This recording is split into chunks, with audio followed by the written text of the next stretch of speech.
Hello, hello, everyone. Welcome back.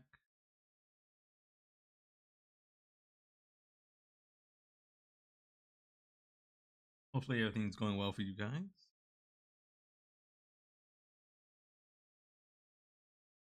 Let's see what doing some reaction content today. Trying to improve, my reaction.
Oh man, problem.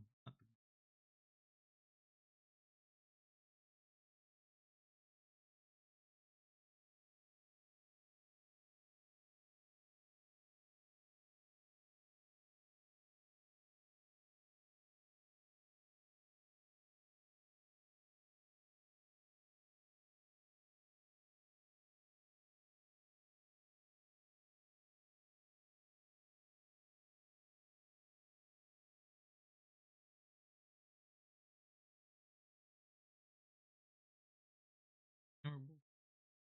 Or active his content. Do you mind has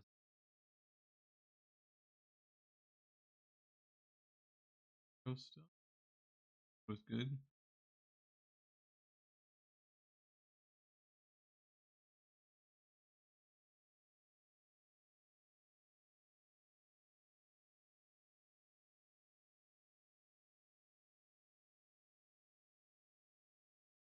You won. Hello and welcome to another Let's Play. Oh well. Me, Game of 6 of Echo. Before we start, if you're interested in playing this game, you can Yep. get it for free on itch.io. But if you want to support the people that made this game Definitely need to and or upload want to more help them content to develop other games, you can go to their Patreon, where YouTube Shorts it's, and I think, $3 YouTube in a general. month. I haven't actually checked. Sorry. Anyways, on the last Let's Play, we found out that Carl was sold meth, otherwise known as speed. You should ask the people who did Dare. They know exactly where to find those people that will sell you this stuff. They will tell you that. And we're kind of questioning whether or not that's true. We also met Clint for the first time this route, and he looks like death because he, looks like a crack addict. But anyway, Yeah. Cliff is Cliff. Probably Cliff, Brian, and Duke are probably the most on. Definitely Brian most on drugs later on.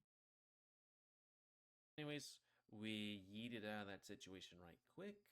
And, Jenna is being all flirty because, we're just a sexy man with a goatee. So I set my face. And I guess we're going for a night walk? I don't know. And begin.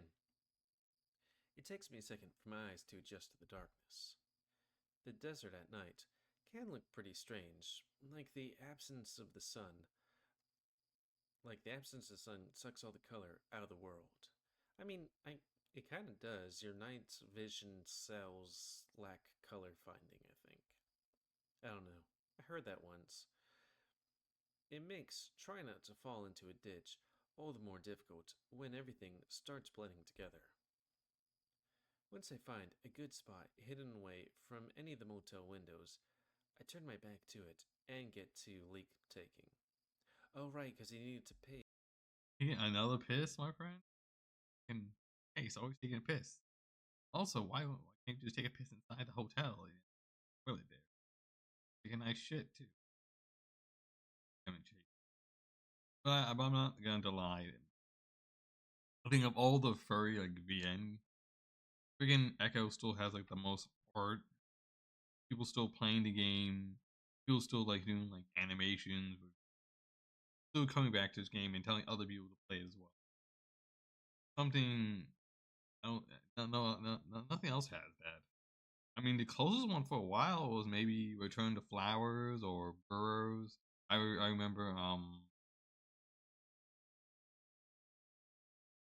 NSAs for a little bit, extracurricular activities. That's mostly I think that's it. Neko Jishi for a little while. If anyone remembers Neko Jishi, that was really good. I'm making a constrained effort this time not to piss on myself. If that happens twice in a row, Jenna's gonna start, thinking that she's not gonna want to date me anymore. Ooh, woo. Jenna's gonna start thinking I have a fetish or something. You do! Water sports. Why do they call it water sports anyway? If you're actually into water based sports, you can't really talk about your hobby without the perverts in the room thinking you like piss. Though to be fair, there's much worse stuff out there to be into. I remember for the longest time, Flynn had this whole reputation for being into scat. There's nothing wrong with scat. I'm, well, I was gonna be like, it's not that I'm into it, but then it's like, nothing, whatever. I fell into my own trap. Hmm. Ooh woo. I think it started after somebody called him a shit pusher because he was gay. And of course, he told them uh, that he was and loved it, doing it. Then that got all ambiguated in the high school social mill until Flynn was apparently spending his weekends diving into septic tanks. Flynn wasn't remotely pleased when that stigma didn't go away. Yeah. There's nothing wrong with that. And of course, I thought it was hilarious. Well, I think that's weird.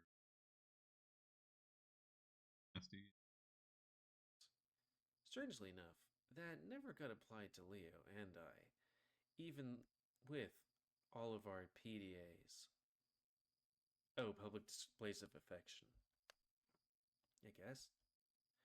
There's a crunching noise besides me, a dry bramble being tread underfoot, and the sun And Leo was the captain of the big main jock.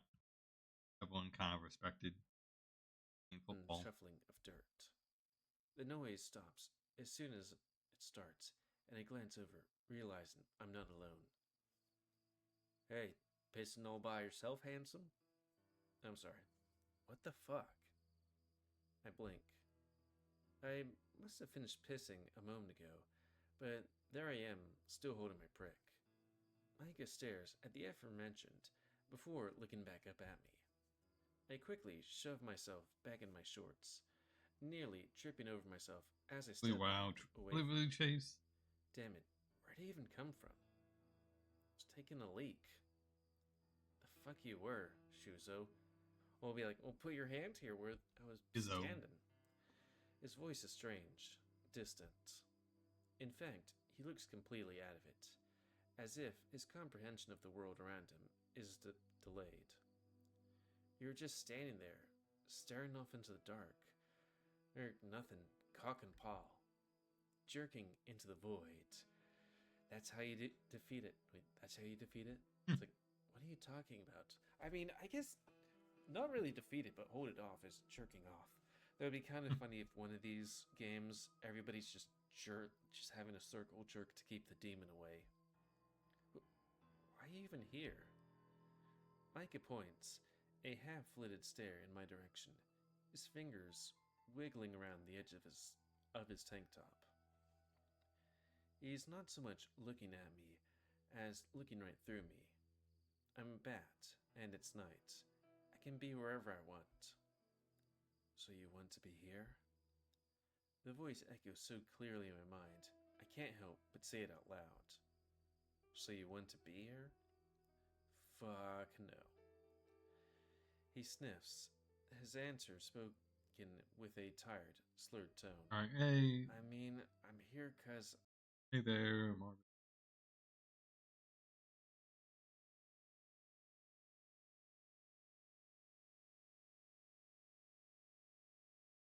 I like. There's a dick all for me out there.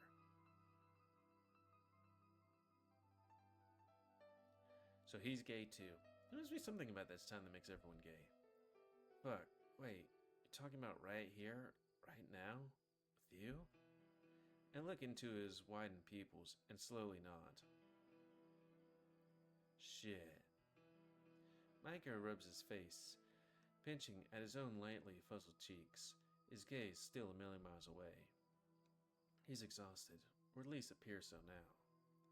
Like someone on a tail end of a ride of a fierce supper. He can't put sleep off forever.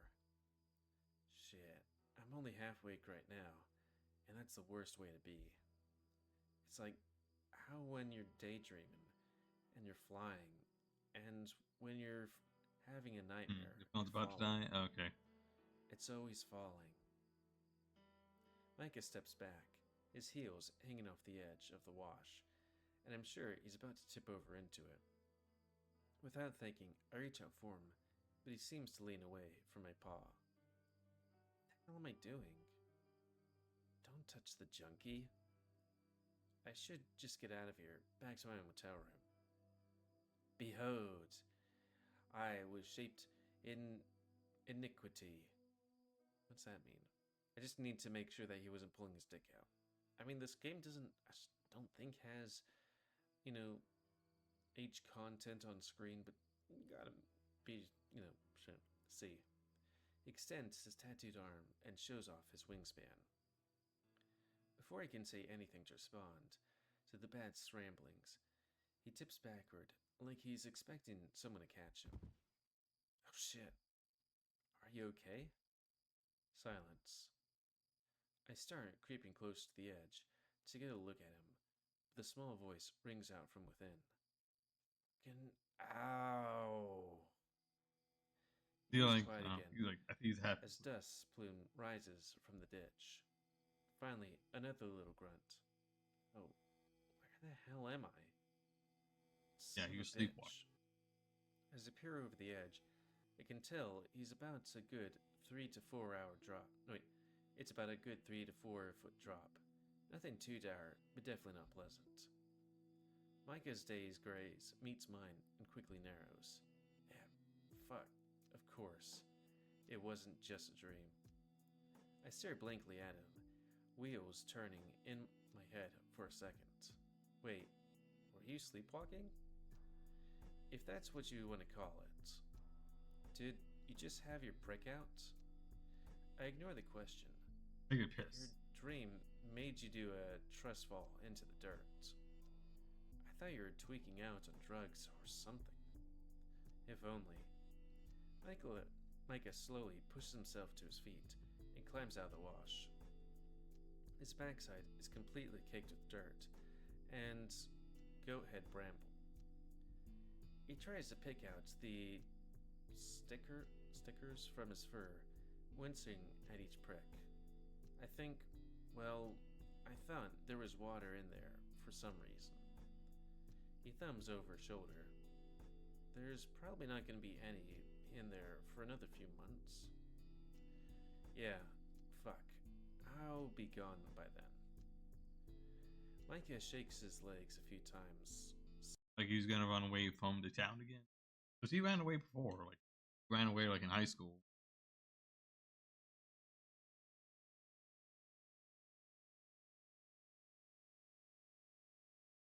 Some more dust scattering to the wind.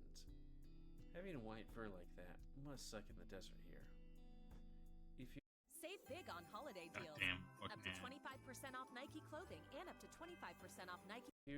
even get the Sub slightest dick bit sport. dirty, everyone can Who see. cares about you? For me, Don't everything buy. just kind of blends into the brown fur. He squints at the building nearby and lets out a little astonished noise. I made it all the way out here to the motel? That doesn't make any goddamn sense. Fucking hellfire. Man, it's just getting so much worse. He shakes his head. He's clearly loose now, but I don't know if he's really talking to me. He dozes off for 1 minute, and then everything's an absolute shit show. A cold chill creeps down along my spine. This is all sounding really familiar. Pot helps, keeps the bad vibes down, but it's a quick fix for something you'll never know when it's coming. I've been having something similar happen to me, I think. Really bad dreams, mainly. His gaze snaps to me, as if he wasn't expecting me to actually respond to him. Fucking really? Oh shit. The bat extends an arm out to his surroundings, gesticulating at everything and nothing at all at once, while his wings flap about. You ain't the only one, fuck. You ain't seen how it's been. It's real shit down on Jasmine Street. The hum gets bad there. I frown, unnerved by the bat's words, but not really sure I should start questioning them. Well, the hum I is guess he would know about noises like with those big ears. Echo's Unless it's influence. like, I don't know. Hum is I mean, Echo's it could definitely be, hey, there's magical mystical stuff. The hum makes the town worse, crazy, chaotic. But also takes anything really bad about people, make it. That with Jenna, Carl, Leo, Chase,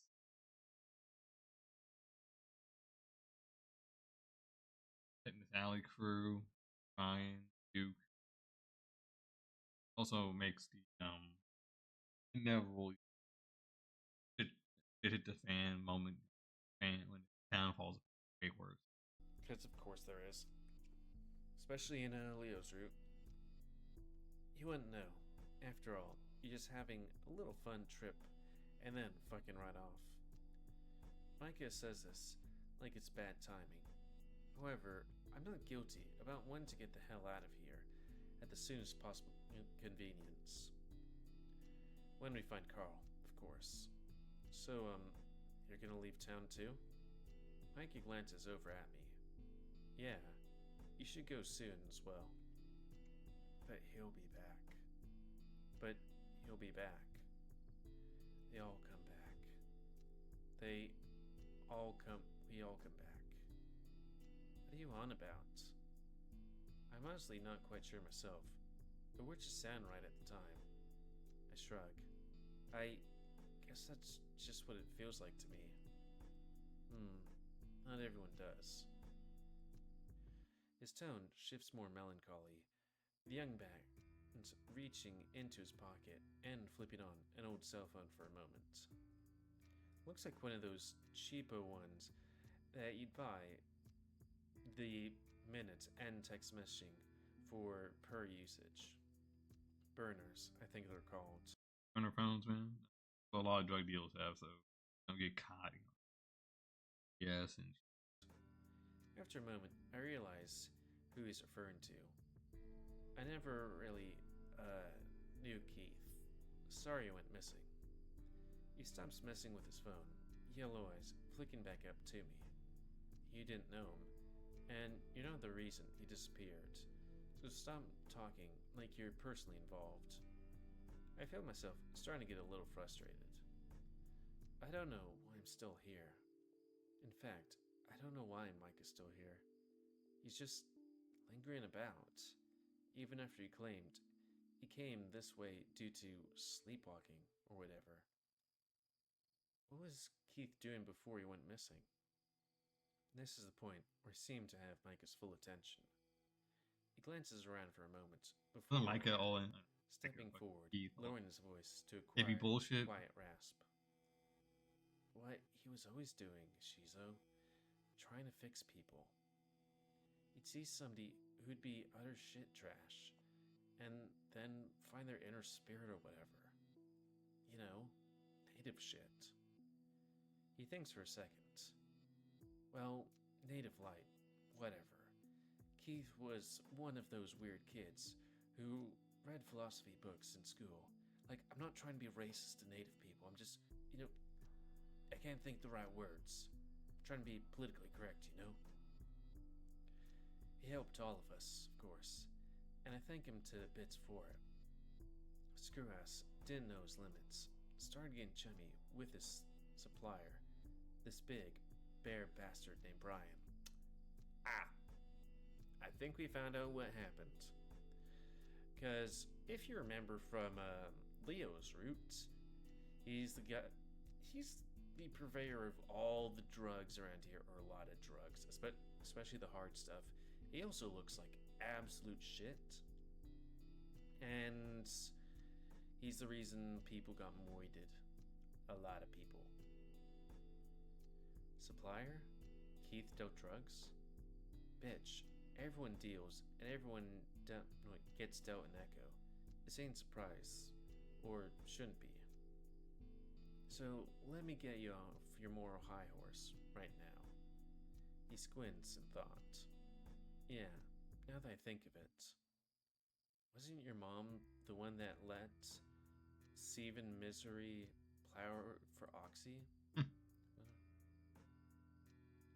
This What? that line gets brought up, but we never figure out if it actually does happen with Chase's mom. Chase's mom allows him to fuck her in the ass and pussy, mouth, and the tits for Oxy, coding it. I can't help but be taken back by that one. No. You're saying your mom didn't take Oxy? No. She had back pain issues and took Percocet. But that's it. That is Oxy, bitch. But enough about your whore mom. Fuck you. He huffs. He's so full of shit, just like before at the bonfire. They bring that up.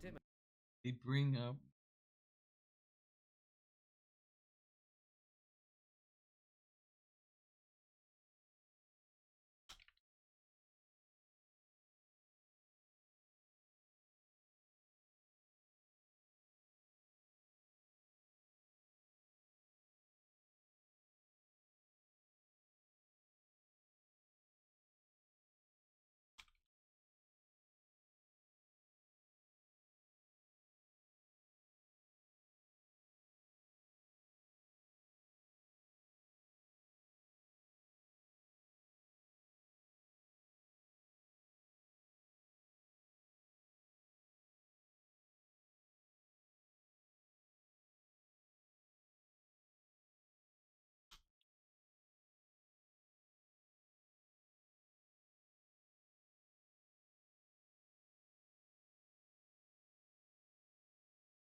My paws in my pockets and turn to leave.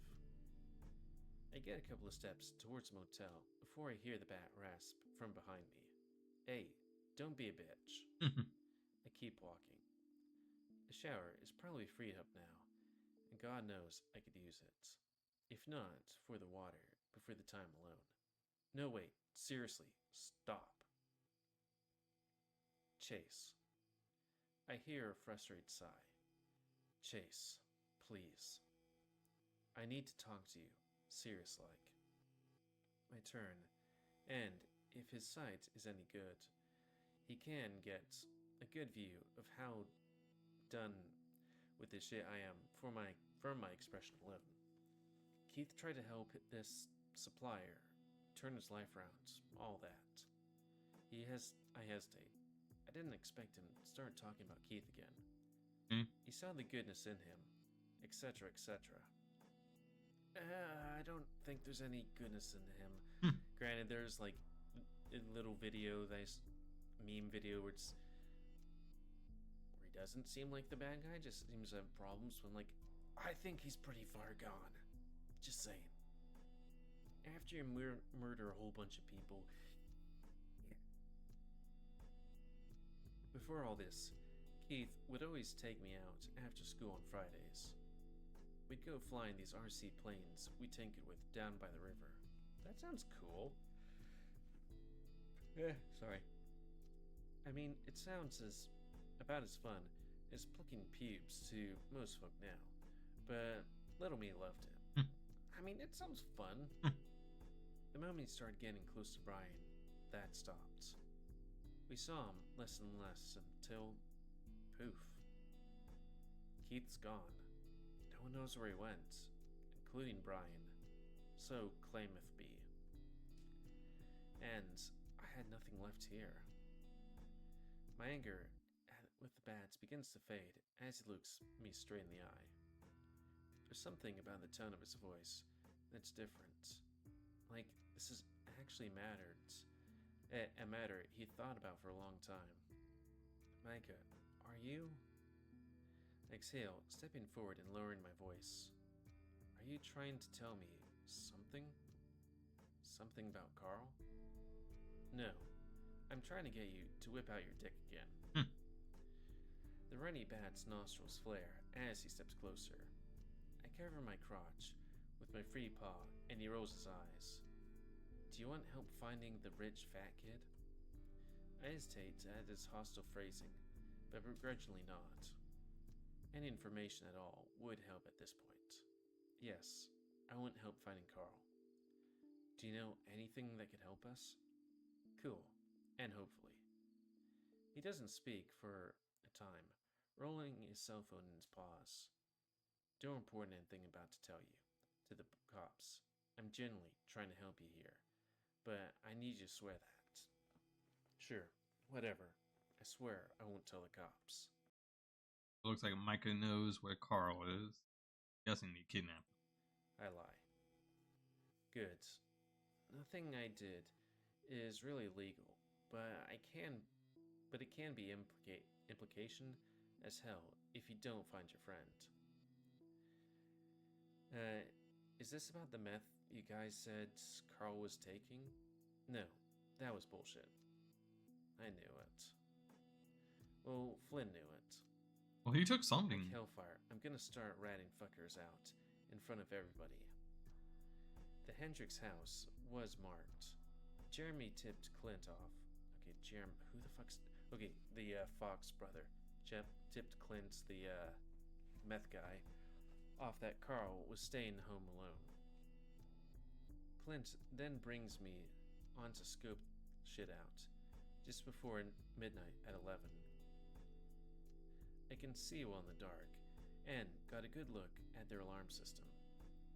That's when I noticed two big, glowing eyes staring back at me.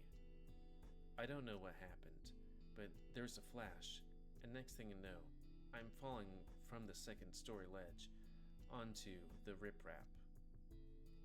Photo. That was Micah. The flash in Carl's cell phone camera. That has to be it. He took a picture of you before you fell. We found the photo the next day. The bad's lips tightened. Fuck me then. Guess it's good. Wait. It's good that I'm getting ahead of this. It barely even looked like you, I think. The picture was all distorted. I tried to wave off his concerns with reassuring tone. You're shifting I mean, it's gonna be pretty hard to reassure this guy. I mean, this guy did scope out his house and kidnapped him, ransom him, money. And you have Clint, Duke, and Brian being extra creepy when it comes to drugs and sex. And conversation back to Carl. What happened next? Micah sighs, speaking up again. Next thing I hear is a whole shit ton of thudding. Like, da-dunk, da-dunk. I couldn't move. I didn't want to start sprinting off while anyone inside was still looking out the window. So I huddled up in a blind spot, and the noise kept going on for a solid 30 minutes. What the tongue ping? I mean, maybe him ramming his head into a wall. I'm not sure. Then a fucking hell of a clatter. The sound of wooden boards snapping inside. Next thing I know, the fattest is taking off into the desert, completely spooked. Which direction? South, I think. Anyway, he holds up his basic looking cell phone. I gave Clint a call, told him what happened. He started freaking the fuck out on me, cussing and swearing, spitting up a storm. Kept insisting he needed to call someone. And that's the last I heard of it. I'm guessing he called Brian. Duke. Spend the next 12 hours nursing a bruised tailbone in an abandoned trail off Route 65. Oh, god damn. Actual answers. This is all really helpful, Micah. But why are you telling me this? Why are you ratting out your friends to someone you hate? I groans aloud, and a look of exacerbation crossing his tired features. Have you been listening at all? There are fuckers out there I don't trust, and if there's anything to be done about putting a boots to their asses, I'm down. For Keith. So wait, he's thinking that after Carl just ran into the desert, somebody just kind of got him? I mean, maybe, I guess. Bat taps his phone a few times before handing it my way. Give me your number. I'll keep you updated on what's going on. A supplier guy I mentioned will be coming into town. I'll see if I can get some more info out of him. About Clint, about the ram. Wait, should be commas. And Clint about the ram. I take the phone, slowly using the tiny button-based numpad to put in my number. There's probably a few ways this can come back and bite me in the ass.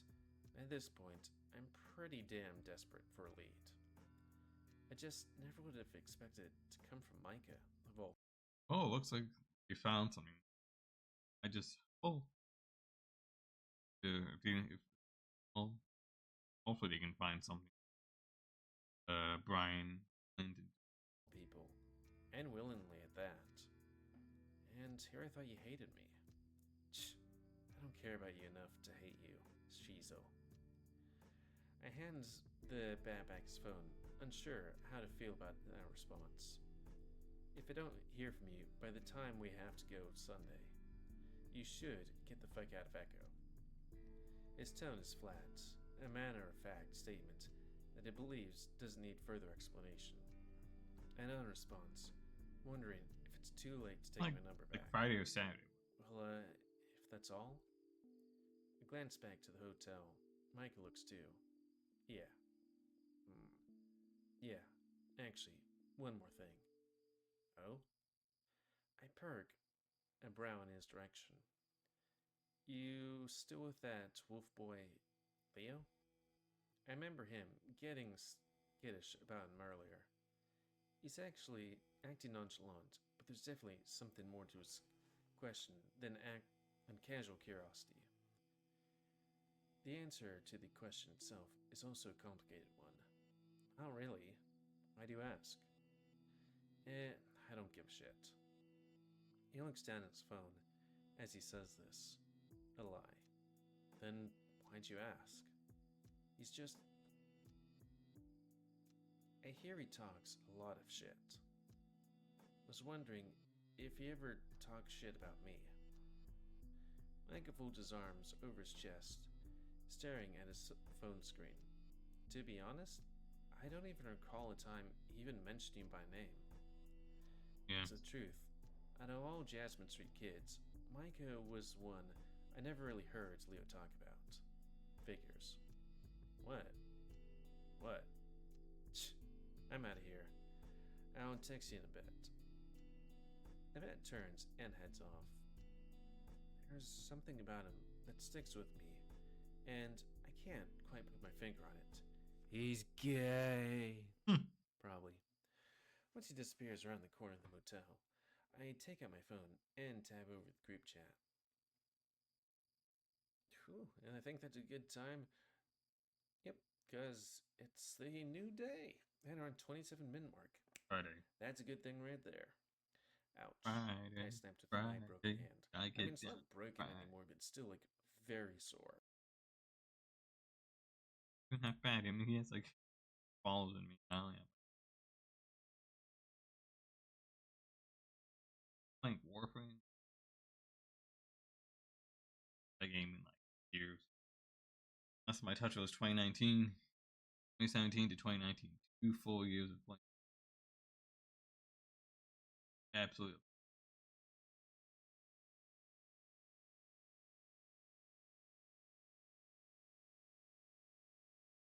What's the name?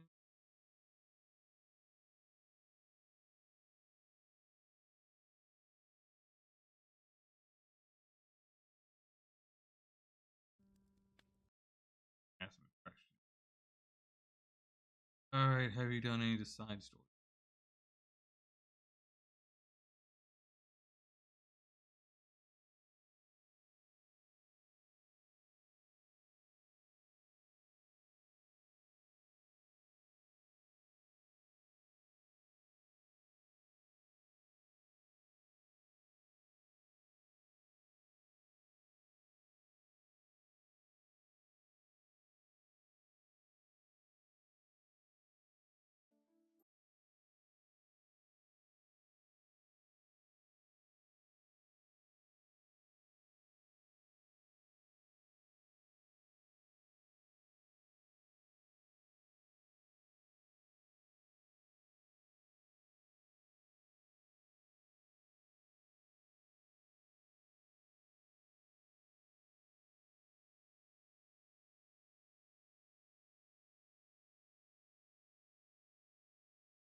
Alright.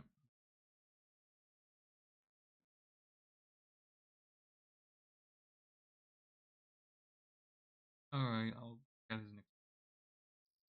Hello and welcome to another Let's Play.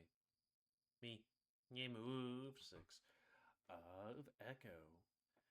Before we start, if you're interested in playing this game, you can get it for free on itch.io.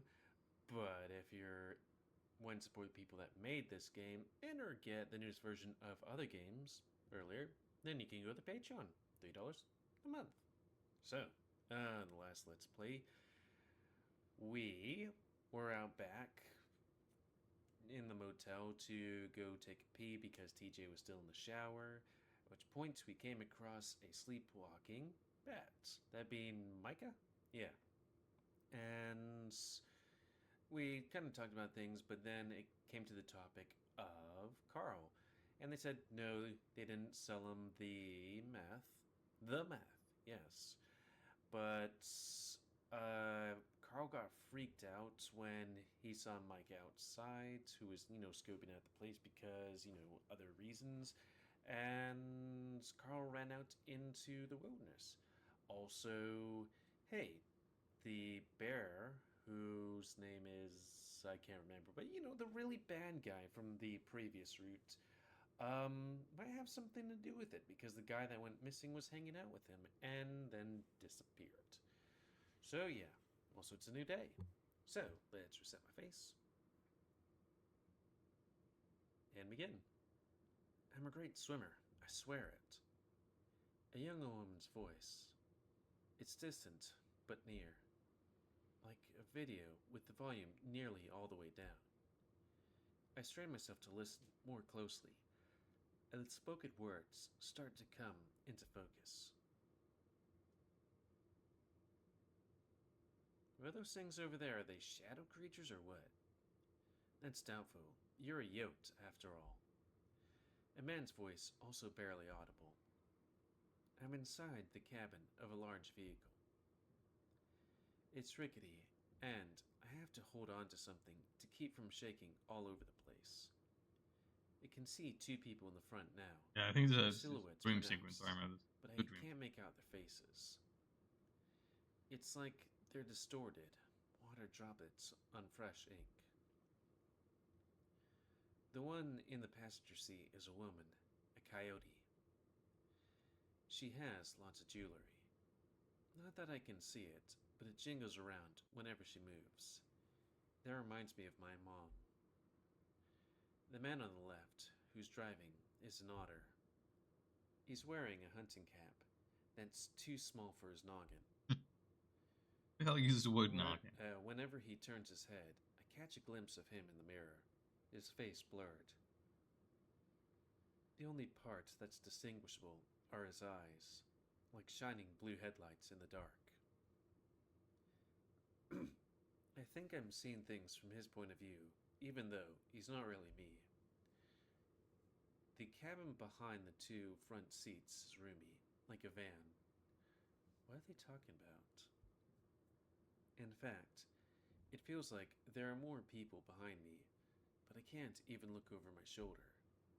I'm stuck, shaking around in between the front seat and somewhere in the back, near the rear cabin doors.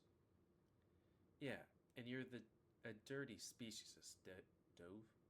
Yeah, and you're a dirty species of stove. What is dove? It's not capitalized, so that doesn't seem like a name. The times are changing, and you best get with 'em. Else, I might need to find myself more sophisticated company. You hear? The woman responds. This is also familiar for some reason. Deja vu. Jan, you read dirty novels and eat fast food like a hog. I've heard of Meseta witch doctors who are more worldly and sophisticated than you. He grunts, laughing Fucking a little burn, man. at his joke. Oh, please, darling. Reading a little novella with the word penis in it ain't gonna damn me straight to hell. Second, I got my own income now. You know, a job? You might hear of one someday. I can use the money I make from said job to buy whatever I want that makes me feel special. Sometimes, that's a little romance book at the drugstore, and sometimes it's a large vanilla milkshake with extra cherries. Third and final, I don't think the Meseta have witch doctors. They got shamans. I met one once. He was a very nice old man, about 4 feet tall too, pocket-sized. The woman sounds rather pleased with herself for countering all the man's comments. The man lets out a dismissive noise. You met one, eh? What'd he do? Sell you a love potion? Another chitter of laughter from his own joke. I don't know, hun. You tell me. You reckon it's working? Her tone is flirty. Alright.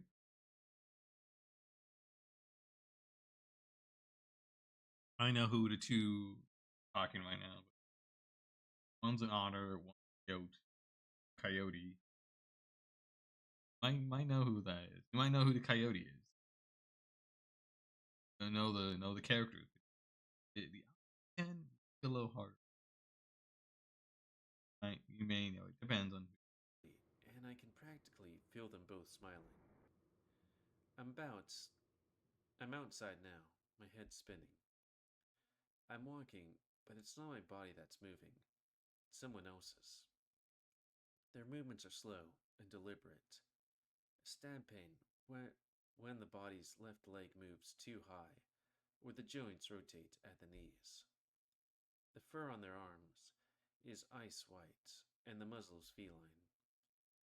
Some sort of big albino cats, trudging one foot after the other, beside the highway, caught up in a strange daze. Sepia? Tinted, that's a weird sound, memories fill our heads of places that look straight out of a Southwestern Adventures frontier corridor. These reconciliations are his existence, his, huh, and the physical reality in front of him, fading dream, something that causes pain to traverse. The road is not his home anymore, as much as it hurts him to think that. One of his feet steps upon the pavement, then the other, crossing the lanes to walk directly down the little yellow line down the center. The people he loved are all dead, but he doesn't want to join them. He just wants them back. As his own senses fail him, the memories in his head keep getting more and more real. They're there in his mind. He can see the stitching of their clothing, the smell of their fur, the chuckle in their voice, the touch of their paws, the taste of their lips. It's such a sad way to be. I'm back in the van. The otter and the coyote are trading glances at each other now. The more brusque personality of the otter seems tempted by the coyote, like he's trying not to take himself too seriously around her. The radio is playing something now. Something that was there before, but I couldn't quite make it out. It's not music, just voices. Drawn out, Maybe like distorted, and mostly unintelligible. if it's not music, then maybe it might be a radio broadcast, sports, or a talk show, maybe. I catch something that sounds like nervous laughter from a high pitched voice. Then, a more baritone It could be like a sitcom, responds with something reassuring. talk show. It's okay.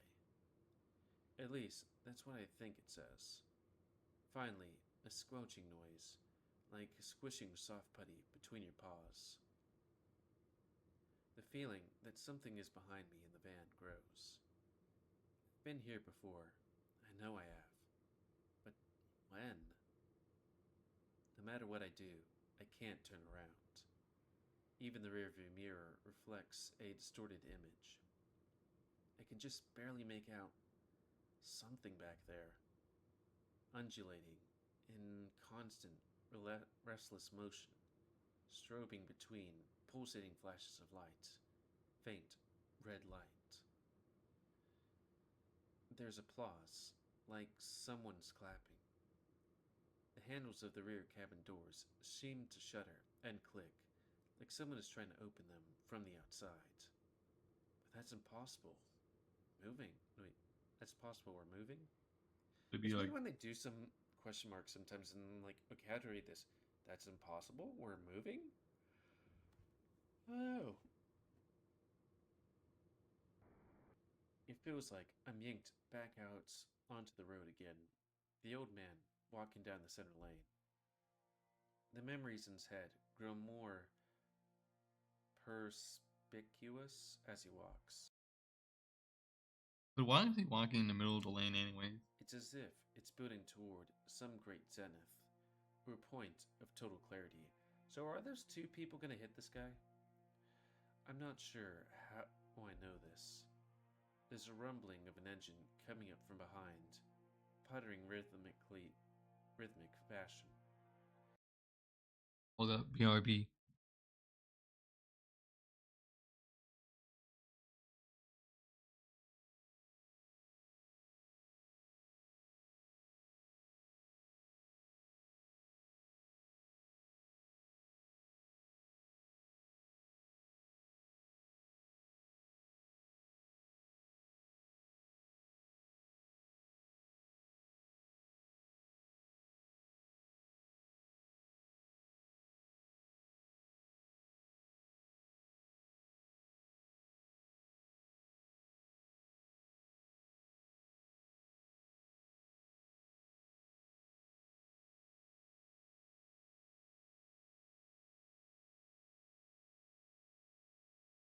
Alright, I'm Again, back. I can't turn to face it, but I know it's there. And it's getting closer. The engine roars. It's coming up right behind me. This is nuts. Fuck. What the fuck am I doing? It's the high-pitched voice from the radio. I can hear it now, clearer than ever before. You're doing great, Chula. The baritone voice. What, that was Leo? The albino, older man stops, turning as if he heard this too. Heavy breaths escape my throat and splay forth, fogging up the windshields. The two lovers exchange a kiss, eyes lolled. Kissing while driving. There are lovers in the back as well, fumbling with themselves in that same red light. That same red light that bathes the entire sky. The cabin doors fling open, and I can finally see the person who's been trying to get in from the outside. A runty-looking, amber-eyed otter stands there, wearing an oversized blue t-shirt. Wait, I get it now. Now I get it.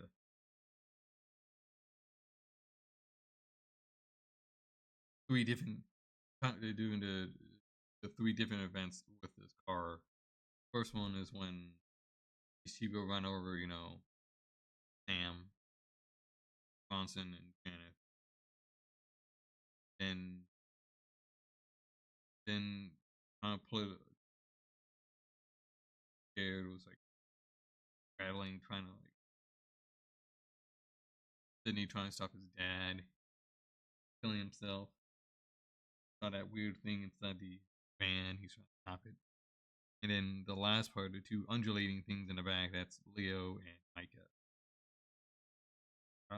About 65. That And khaki shorts. It's me. I'm younger.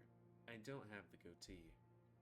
Somehow, I'm just floating behind the moving vehicle, as if we're standing still.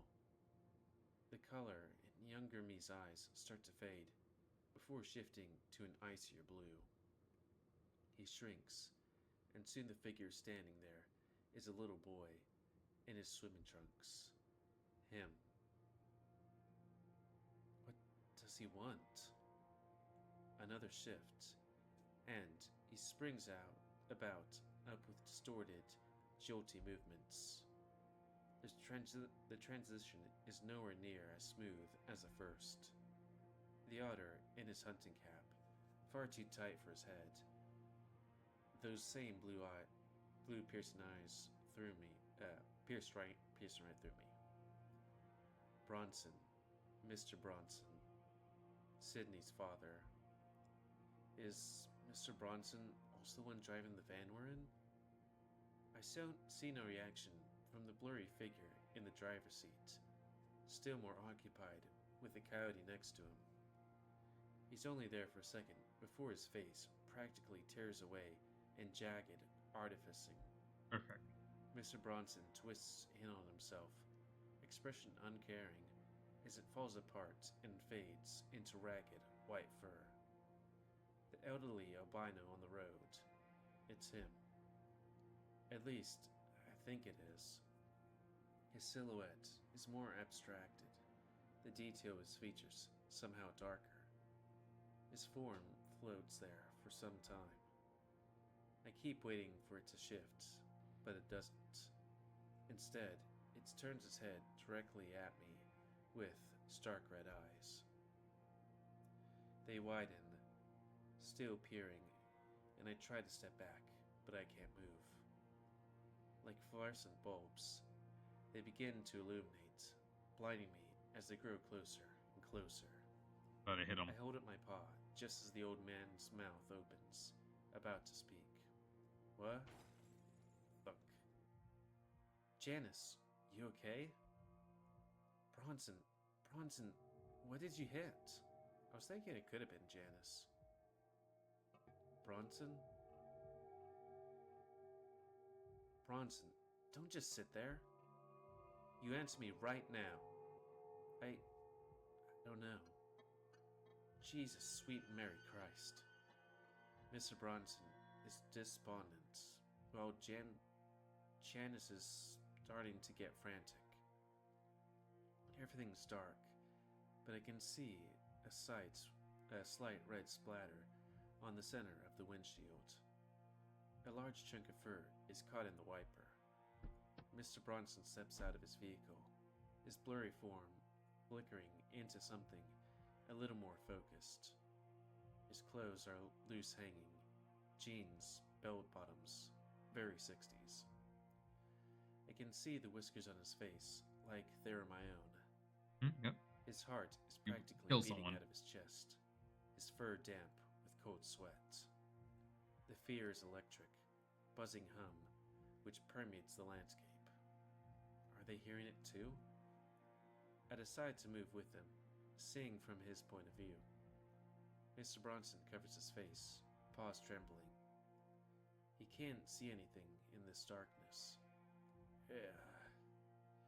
The otter nearly leaps out of his fur, startled by the voice. Its weak, desperate cry, a gurgling of pain, following it immediately after. Mr. Bronson runs to the source of the pathetic sound, Janice getting out of the van as well. She clutches her bag to her side, her high heels clacking against the asphalt. Bronson, oh my God! I see it. I see him.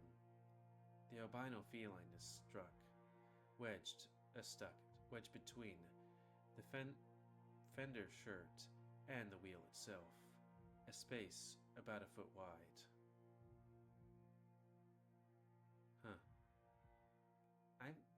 I can't say I look at many crashes, but I don't think I've ever seen anything like that. He's practically folded into it, leg snapped upward and jutting out to the side. Wild red eyes dart from Mr. Bronson to Janice and back again. I can't tell if he's pleading for help or asking why. All I know is that he's in excruciating pain, beyond the capacity for tears, just instant shock. Images flash before his eyes, and now he's not looking at anyone at all. He's devoid of movement beyond the rapid heaving in his chest. Jesus! She screams. His shoulder's caught under the tire. And he's bleeding. Oh God, Bronson, you gotta do something. I know he gotta do something. He shouts back at her, eyes nearly popping out of his head. Jack. Janice gasps as the old man begins to speak again. The look of realization crosses her no longer blurry face, and she points towards the back of the van. Get the jack! Mr. Bronson blinks and quickly rushes to the back to get his toolkit, flinging the doors open. In place of obscure levers are a mold of tarantulas burrowing into each other as if trying to hide from newly opened doors. Some are blondies, while others are the more standard rust and black color. He does not seem to notice or care about these creatures, which flee from his presence, instead diving into the little olive toolbox. I try to step away, but I'm stuck seeing through his eyes now. He flings his tools around, hammers, wrenches, a rebar clattering to the side. No jack. Mr. Bronson stares motionless until Janice's shrieking voice breaks the silence. What is taking you so long? Get him out of there, Bronson. How can you not have a jack? The otter exhales shakily, You, then makes his way back you to need a Janice, jack for your giving fucking her a car. blank look. Even a shitty jack. Help me lift. What? I said, help me lift. You are kidding me. You don't have a jack? Shut up and help. Mr. Bronson slips his paws under the side of the van, next to the wheel, squeezing his palms against the chrome. Janice quickly does the same on the other side of the wheel. On 3, lift. Mr. Old Man, we're gonna get you out of there in no time. You just gotta slide free once it goes up, okay? She Yeah. tries to put If you had on a third person, reassuring someone could voice, pull him. but the albino just stares past.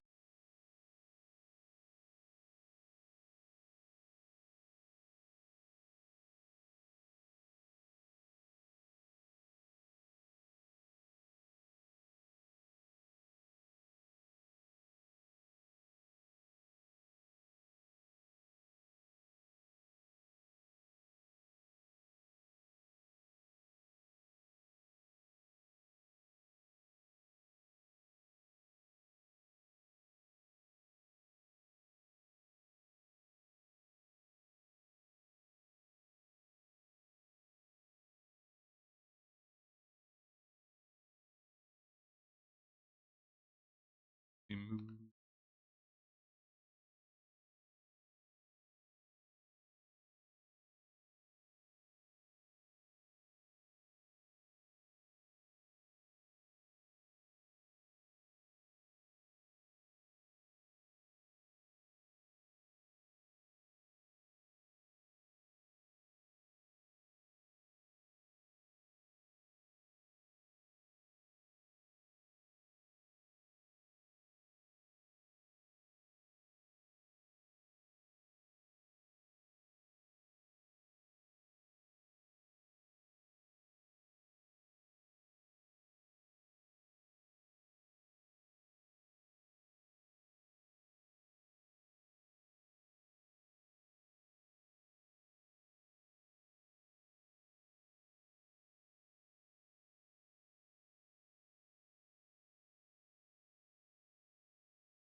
Let's see.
I think that might help him out.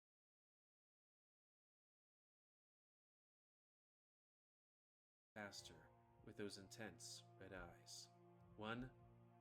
Bronson, I don't know if I can do this. 2. She shakes, tears begin to swell within her eyes. Oh God. 3.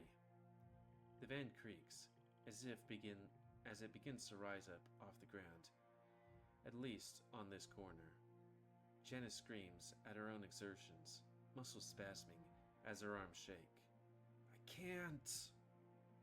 The old man begins sliding his broken legs down the side of the wheel, one of his free paws grabbing the side of the fender skirts. Low moans escape from the inside of his chest, whimpers of unimaginable pain and shocked as his crushed bones realign themselves inside him.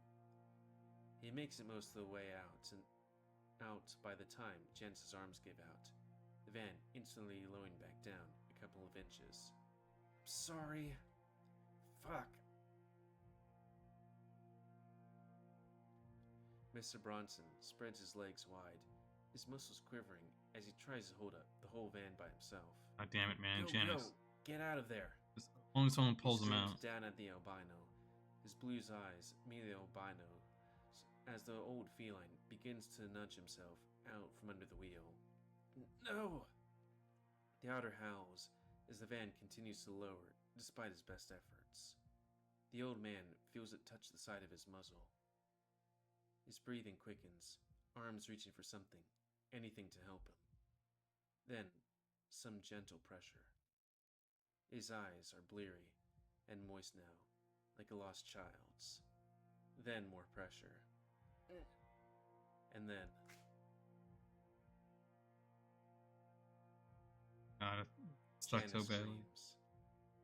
He was almost Screams and free. screams until her vocal cords fray like old yarn. Time passes. The body of the old man is dragged into a large, open hole on the side of the road. Mr. Bronson's paws are bloodied, nails chipped from digging without a shovel. Janice refused to help. She's been sitting in the van quietly for the past half hour, crying to herself. Only if only the muscles didn't give out. Only if only like it looked like he was almost done. Only if he had like another minute, just one more minute, I think he would be fine. I mean, they will still have drive his ass to a clinic, hospital to fix him, and maybe he might die there, but at least he won't die such a fucked up way. His head fucking skull crushed in.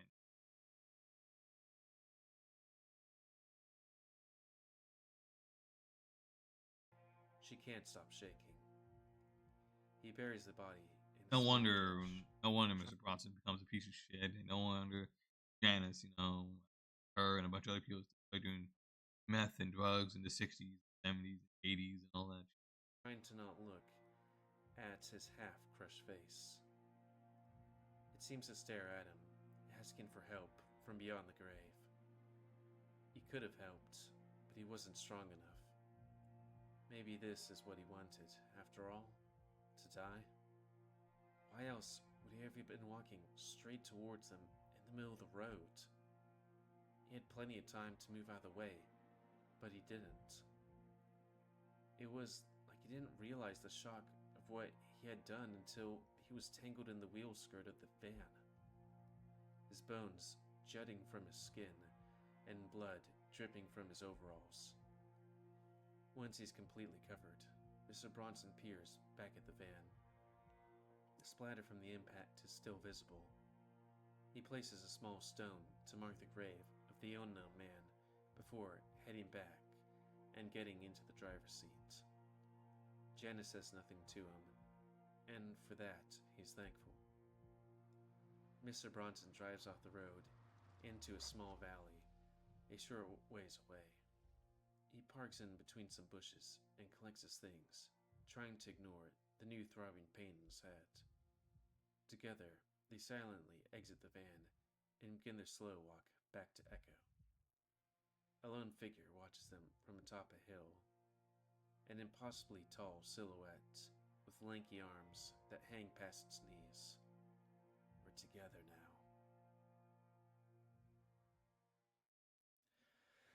Well, that was intense. My eyes flutter open, and I'm greeted by sunlight pouring through the curtains. At first, I'm a little confused until I realize I'm not in the same bed I've been in the rest of the trip. It takes me a minute to get control of my limbs again, and when I turn my head to the side, I see Jenna sound asleep beside me. The way the sunrise is shining through her blonde fur is just perfect. Such a contrast to the dream of the night before, the details of which are already starting to fade, but some of the imagery remains. The van, the albino getting hit, the tarantulas in the back, the tall figure that was watching on the hill. It's to think about. I reach out a paw to gingerly stroke Jenna's shoulder. Seeing as TJ is out of the room, I scoop myself up behind her in optimal spooning position. Fortunately, thanks to the dream, I have awakened without morning wood for a change. The moment I touch her, though, she rolls around, nuzzling her muzzle into the nape of my neck. Her whiskers tickle at my chin, and I have to make a concerted effort not to start giggling. The first time, in Chase is actually doing something nice, romantic with someone else. It's not like banging or with kissing hands or stuff like that. It's like, hey, I woke up, my boo, be nice to her. She must not be asleep, as I thought, because she makes a contented noise as I run my paw down to her hip. She takes hold of my paw in hers and leans forward to kiss me. Not open mouth or anything gross and morning breathy like that, but enough to make my heart flutter. Her eyes open a crack, and she smiles as she sees me looking back at her. Hey, hey. I peck her on the nose and can hear her tail flap beneath the covers happily. You look beautiful. Truly? She inquires back, stretching her arms above her, yawning. So wait, how did we get into her bed with TJ here? Like, wouldn't TJ be like, hey, why are you sinning by going in that bed? Though he might think we're still gay. Which, I mean, I guess. Might even make it more proper. Yeah. She squints at me for a moment. You have... Wait, you have sleep crusties in your eyes. I blink. Oh, well, I just woke up. That's probably why. I open my eyes quickly. She lets out a little laugh. You sleep okay? I debate just saying yeah and leave it at that. But last night's dream felt so particularly bizarre. I'd feel wrong not to mention. I shrug. More weird dreams. I had one where I simultaneously got hit by and ran over somebody with a van. Like the perspectives switch back and forth. Oh, that's weird. At least it's not a reoccurring shadowy you dream. Oh, yeah, definitely. Seeing myself in the mirror is tough enough. I don't need to see that when I sleep. Chase, please. You're not that ugly. I frown. You have a wonderful way of making your reassurances simultaneously slight put-downs. Do I? Yes. I'm being nagged. Oh, shut up. I hate when guys do that. I'm just teasing you, Chase. Trying to rate someone's physical appearance has always been hard for me. Especially when they're covered in eye gunk. Bah. Oh, come on. I'm gonna wipe it on you. Her face crinkles into a look of repulsion. Gross. I pull her body close to mine. Our chests pressed together. This softens her scowl a bit. You know, I keep dreaming. I keep dreaming about my grandmother. Really? Yes, it's strange. Especially the one from last night. She pauses. I wait, looking at her expectantly. I was younger, in my bedroom back at my parents' place. Well, it didn't look like my bedroom, and everything was kind of hazy, but I could hear the old hot water heater in my corner. I was being read a story from one of those children's books with the golden spines. You know the ones, right? I nod. Oh yeah, wow. I hadn't thought about those in ages. My parents used to read them to me all the time when I was little. Couldn't fall asleep without them. Oh? I can't recall ever being read a story outside of school, so that's why it was a bit unusual. Who's reading you the story then? Hold on, I'll get to that in a second.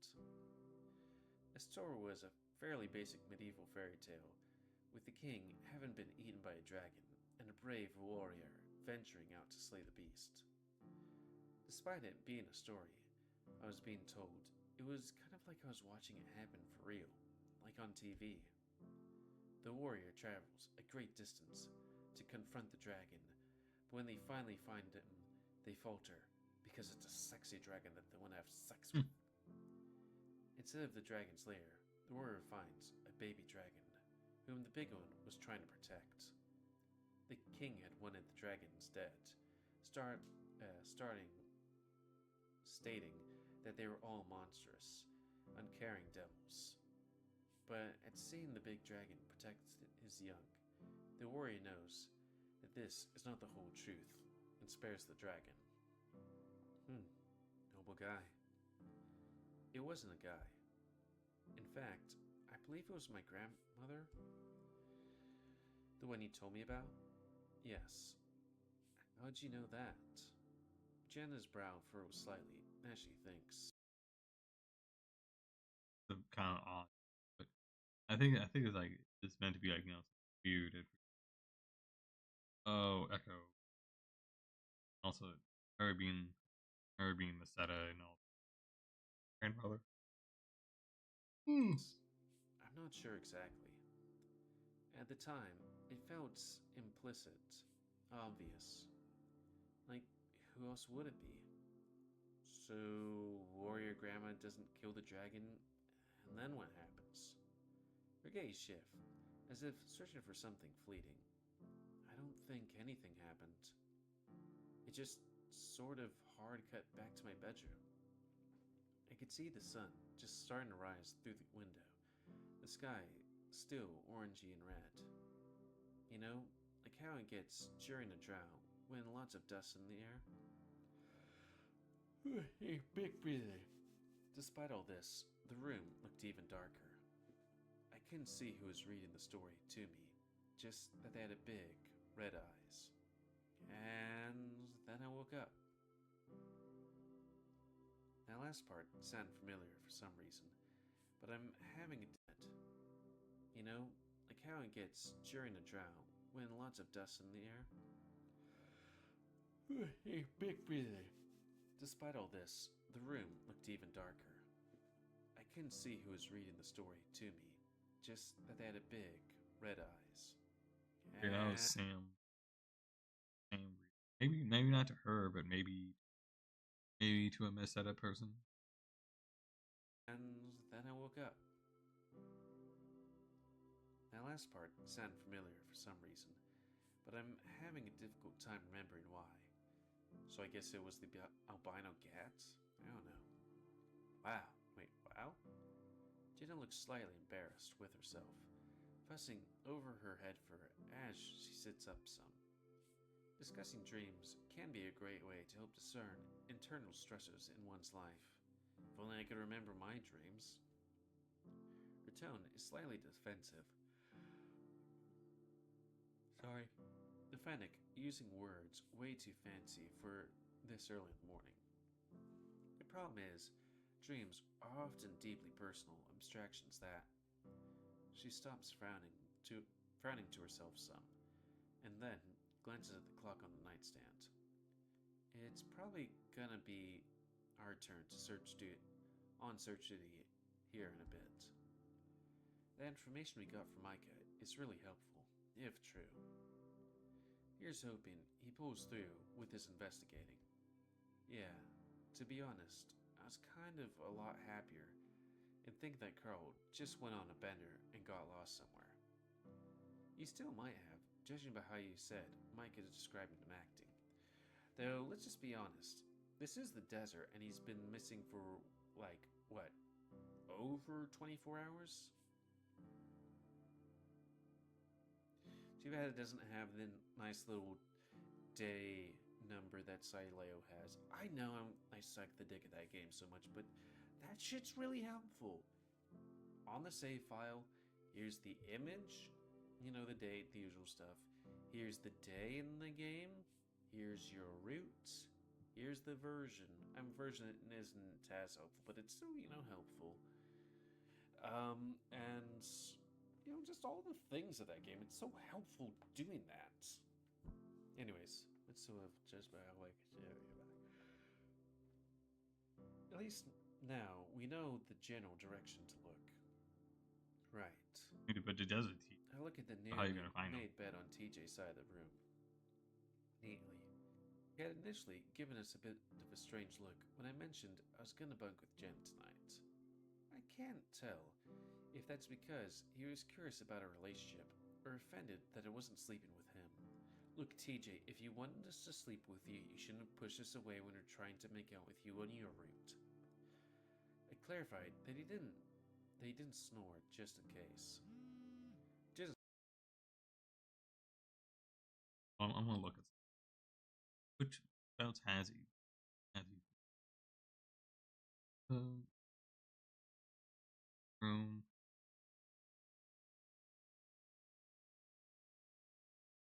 Promise.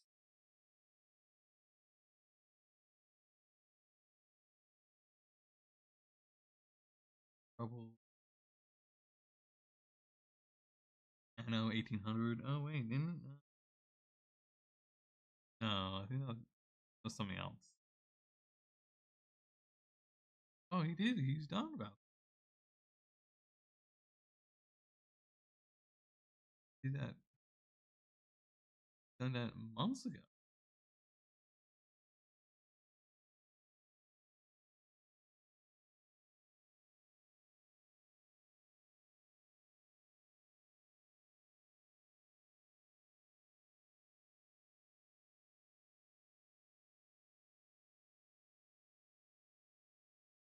Did DJ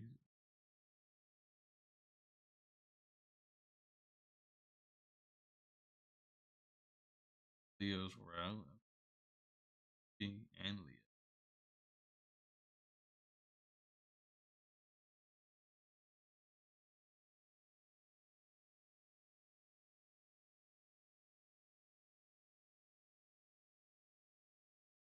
I was on Jenna's route, but I've been.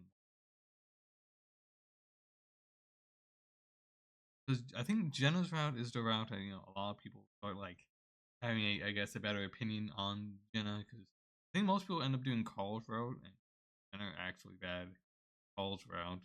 Then they do Leo's route, and they do TJ's route. And depending on who they are, sometimes they do Jenna's route and then Flynn, or they do Flynn's route and Jenna. But I think, in my opinion, I think the best way to do it is Carl, TJ, Leo, Jenna, Flynn, or Flynn and Jenna, depending how you see, Jenna's good ending. You think that's like the best one?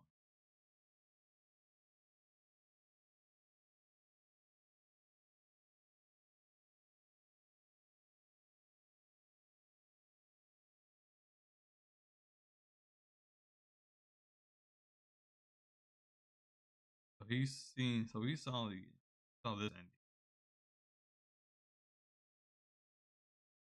I should see his reaction to it.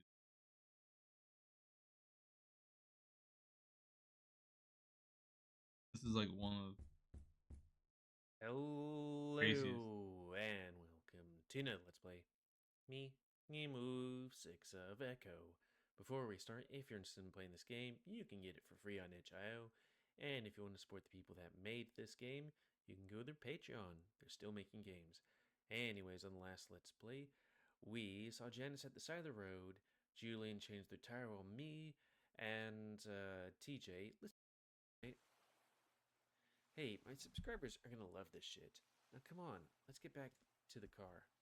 The bear turns and starts scrambling up the rocky boulders, Cameron waiting as he does. That's when the coyote turns around to glance back at the lake. Look at TJ, and he's gone back to staring at the ground, expression vacant. What are you doing to him? I'm not doing anything to him, except asking him some questions. About? You know exactly about. He's trying to confirm your secret. Get away from him. I say each word with deliberation, taking a few steps close to the lizard. Flynn steps back again, but only with one foot, and he doesn't back away further. You stay the fuck away from me, Chase. And what the hell are you? What the hell have you been doing this whole week? Flynn seems to grow a little more confident with that. What do you mean? I stop and cross my arms, waiting. What I asked you yesterday, and what happened to Carl, I think I'm owed a fucking explanation. I feel the anger rise up even more in my chest. You want an explanation after the shit you've been pulling? Flynn once again looks taken aback by anger. The hell are you talking about? Paw moves to my pocket. You know exactly what I'm talking about. That fucked up scavenger hunt that you sent us on. That's you and Carl. That's you started with Carl. Flynn gasps at me. Gapes at me? What? I feel some of my resolution dissolve as the lizard face looks completely bewildered. He's lying. Anger swells up again. Quit fucking lying to me. I know what you did, and I know what you think happened. Flynn steps forward. Chase, get the fuck out of here. This isn't about you. TJ's telling me what happened. I look down at TJ, again at that vacant stare. What the hell? What did he tell you? Leave. This isn't about you. Flynn walks up That to is me, true. giving Not me about you, a man. hard shove in the chest. I mean, Sydney. I Well, stumble back. actually, it is. Why? He's part of At the it. far left of the page is a small stick figure with Lynx's ears. Is kneeling on a beach, surrounded by clams and starfish. His covering is clear, and I'm left in a daze. He whispers hoarsely, grasps the note, and even though my nerves fail me as I'm pulling it out, it seems to happen on its own. Then, what the hell is this? I unfold the note, ripping the old paper in the process. But it's intact enough where I present it in front of the lizard's face.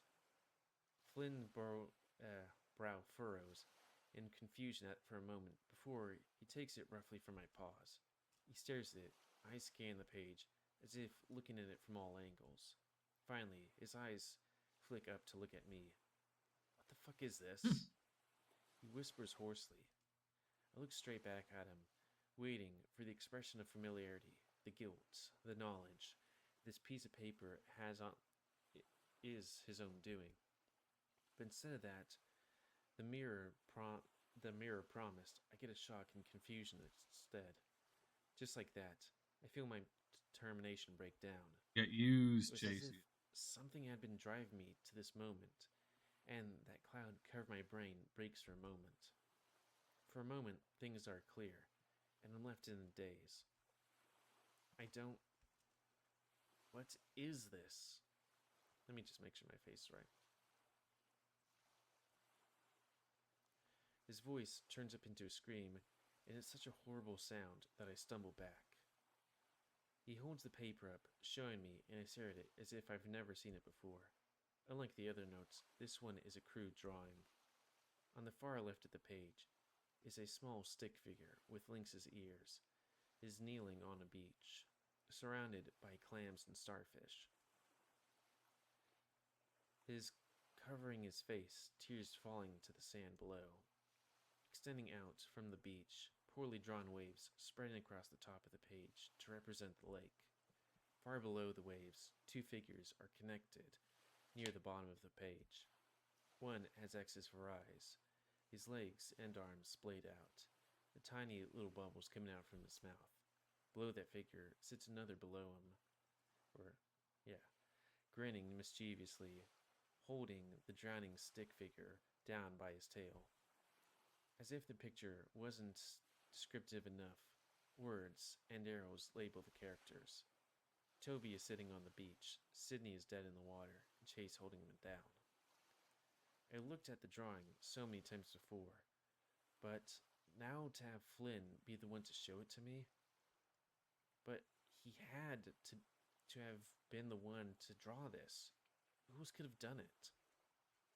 Was the ghost But of Sydney? here he was, standing in a state of shock, just like me, but I could see his expression very quickly morphing into fury.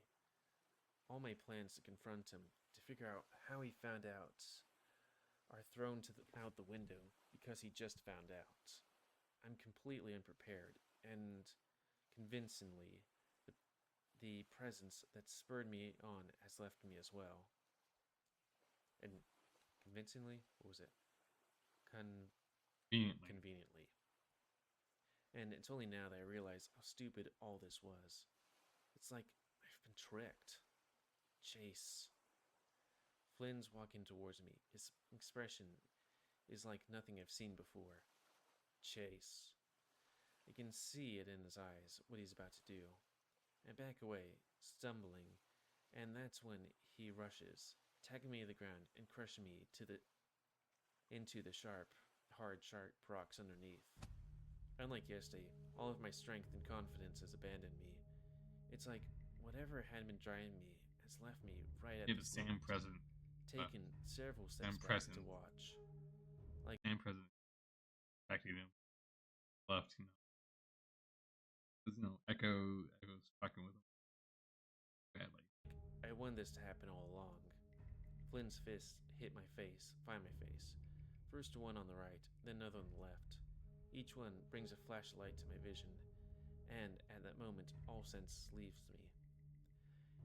It's kind of nice in a way, like you don't have to be present for the horror I've brought on myself. A few more punches come my way, the impacts like earthquakes in my head, but I don't feel any pain. Instead, they leave me feeling stunned, like I'd been electrocuted. I can feel blood pouring from my nose like a faucet, through,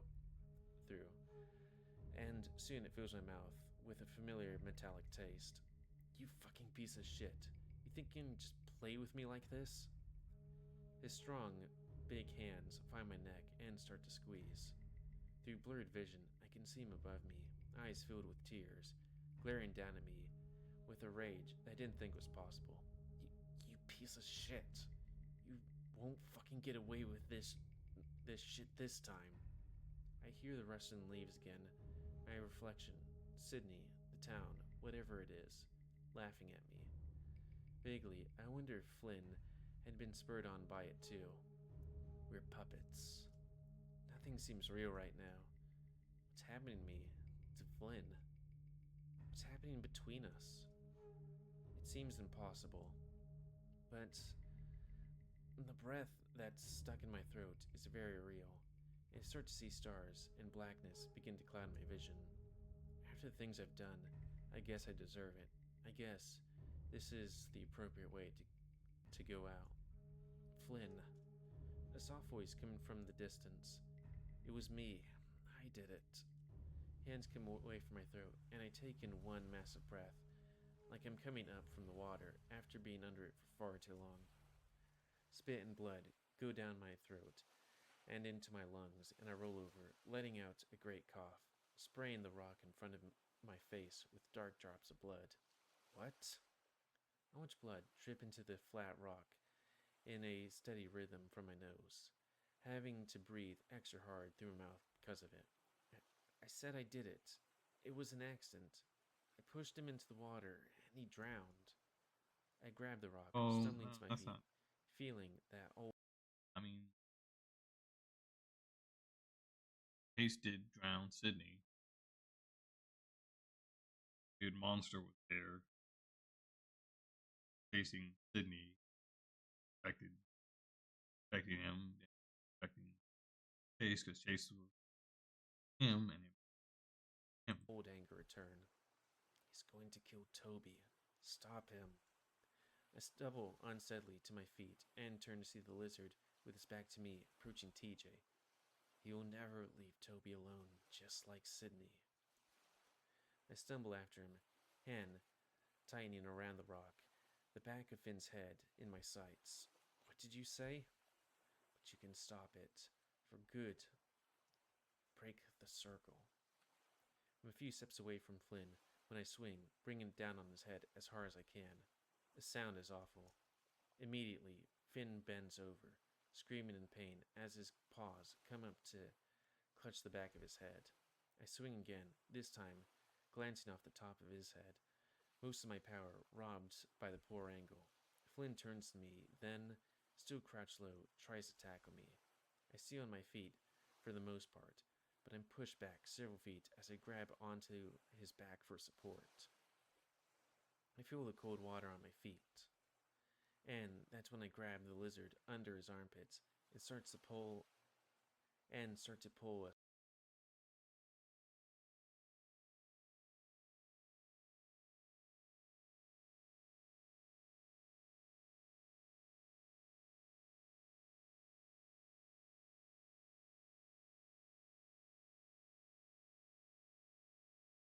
us both out further.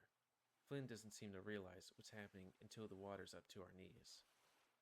He stands up straight, and I see the blood running down his face from his head. Well, this is not good. He's not.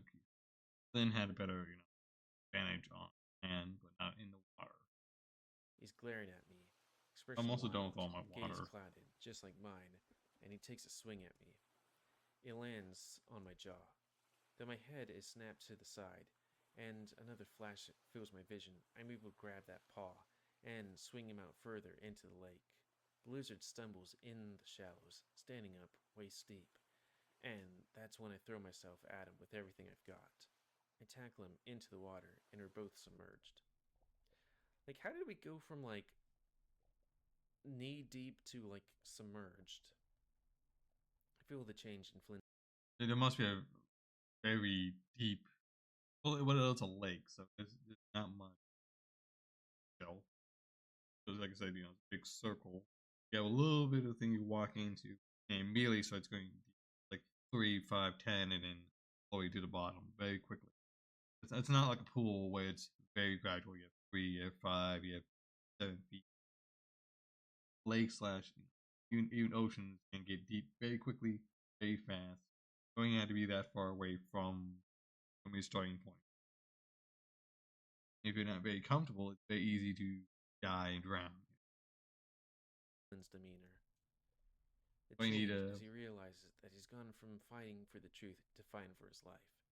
Claws come out and scratch my arms, but I ignore it, the cold of the water numbing any pain that I might have felt. I kick us further out into the lake, my powerful tail and body coming into play, doing what it was built to do: murder. I know hmm. I knocked the breath out of Flynn when I barreled into him, so he doesn't have much time before he needs another breath. I'm not going to give it to him. I thrust us both out into the water, downward, against the rocks and sand below us.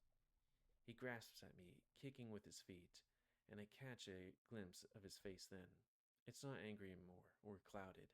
Instead, he stares at me with shock and utter disbelief. I'm killing him, and he realizes it. He also realizes the truth then. I see it in his eyes. What he wanted to know for the past decade, he realizes in the last minutes of his life. He kicks at me with his feet.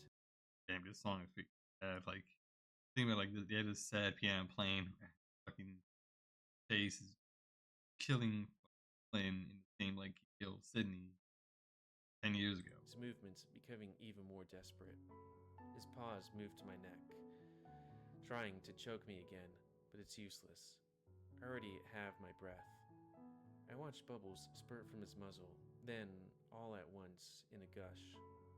His paws go from strangling to pleading. I'm grasping by the shoulders, shaking, tugging, looking into my eyes. But I'm relentless, that feeling of not being able to turn back to strong. His muzzle opens, trying to breathe out, only taking in water. His splashing turns up a notch, scratching my legs with his claws as he kicks me even harder.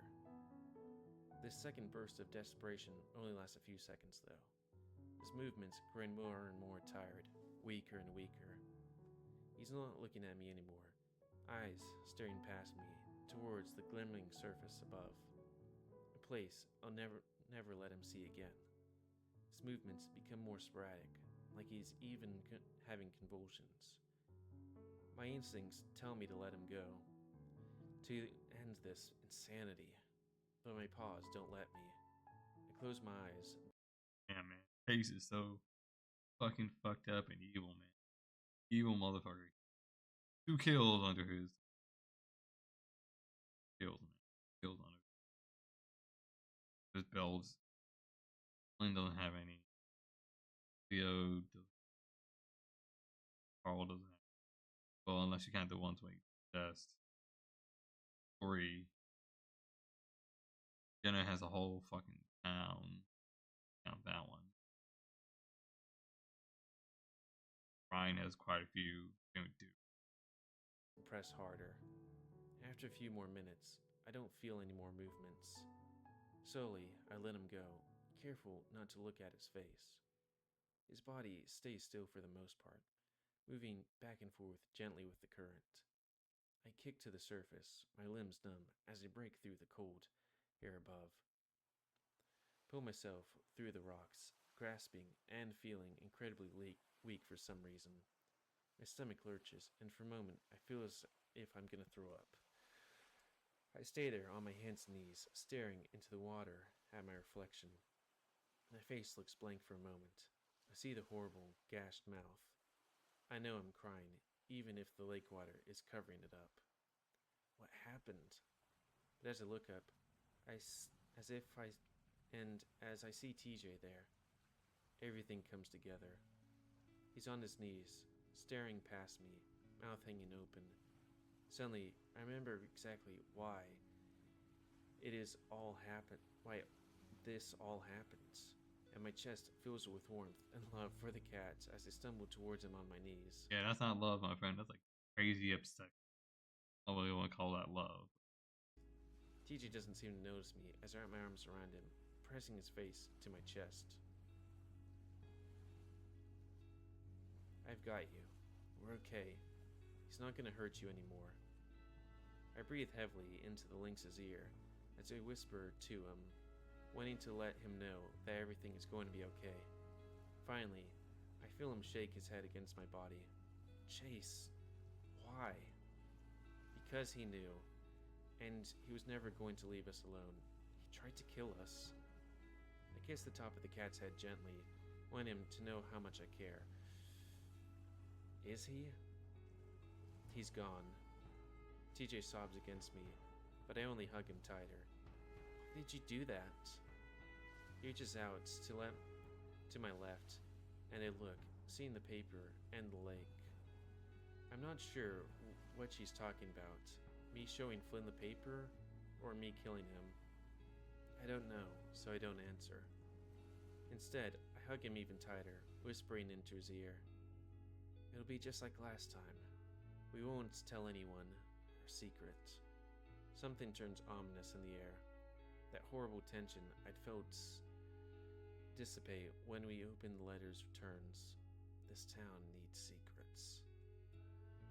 We'll tell him he tried to kill us. We had to protect ourselves. Them. TJ leans tiredly against me, his arms limp. We're going to be okay, just like last time. We can forget. Yeah, man. TJ doesn't respond, so I look at. Oh, yeah. Yeah, man. TJ does a really good job of, like, somehow hiding away. Like the best shit. Crazy, I don't know. The lake and get a shock as I feel Flynn floating there, close to the shore. As I see Flynn floating there, close to the shore. I thought if you put, I guess bodies do kind of float up, maybe. I'm not sure. He's face down. Back is barely touching the surface. For a moment, I wonder if it's not too late, if there's still enough life for him to be revived. That's the same feeling, but that same feeling holds me back, and I cling to the TJ instead. We're gonna be okay. We were manipulated. We were moving in circles. We keep moving in circles. The voice comes to the surface for a moment, for the first time sounding stunned. I return to focusing on the lynx, the whole reason why I did any of this in the first place. Whatever happens, I'm going to protect him from all the shitty people in the world that want to hurt him.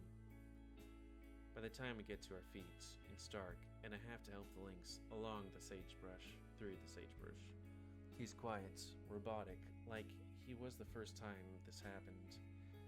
I help him into the car, and I get to the driver's seat, quietly pulling him out to the parking lot and leaving Flynn's empty truck behind.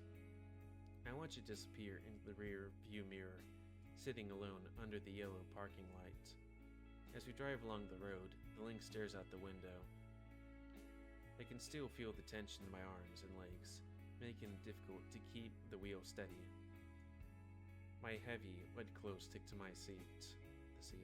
Finally, we get to the freeway and look back again. Echo, just a series of tiny lights, insignificant on the desert landscape.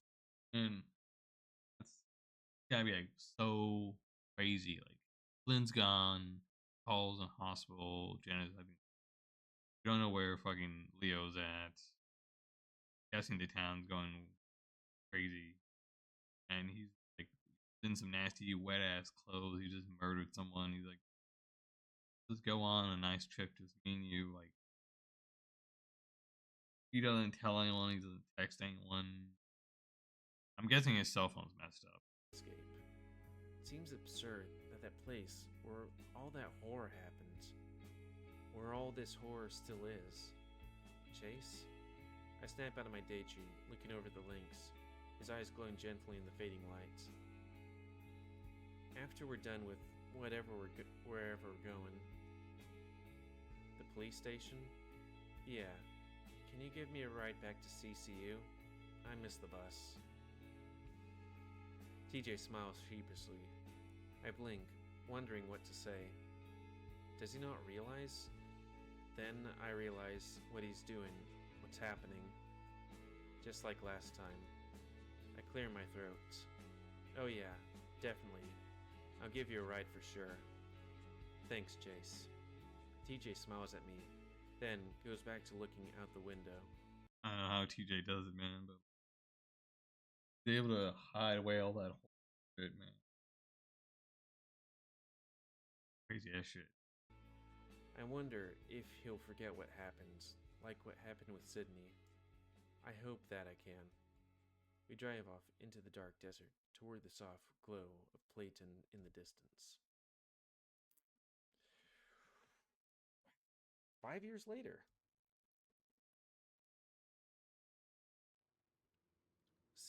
I guess this is this is supposed to be Arches. Seriously, this is gonna be such a good fucking time. You'll be glad you came. The big grizzly bear nudges the coyote playfully, almost knocking the canine into the passenger window. Ow! Keep your paws on the wheel, or your paw at least. This road isn't in great shape. Cameron eyes the bear, shakes his head. Sorry, it's late. I've been reading a lot. And Cameron takes it. I don't know. I saw. Devin looks in the same direction, squinting. Cameron stares a Apparently lot this is longer. not canon. Which I feel like I'm going to do after Routes 65. But I'm not sure if I'm going to do. Like, I feel like I might do Route 65 first. If it's a one route thing like Adastra and maybe short, I might do that before I go back to Echo. Want to give Arches more time to be completed because it's at version 0.6 and woof. I wonder what the other routes are like. Hidden gallery code gas. Huh. I guess I might just type it in.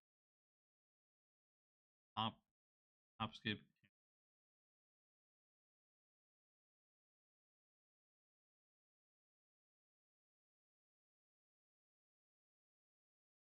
I know they did I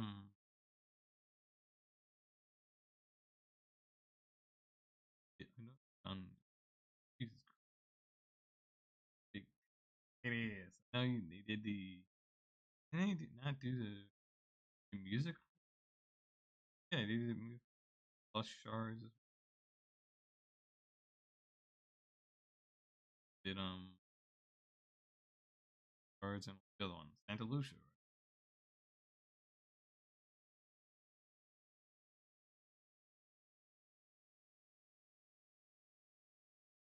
Concourse, Echo, yeah. Homecoming Moinatsu Visit. What's the date?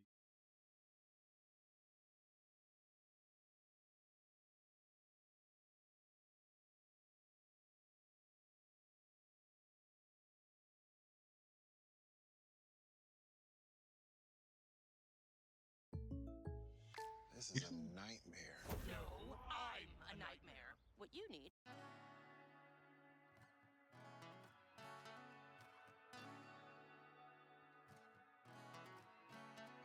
The newest interpretation of the classic Sony games. Nice.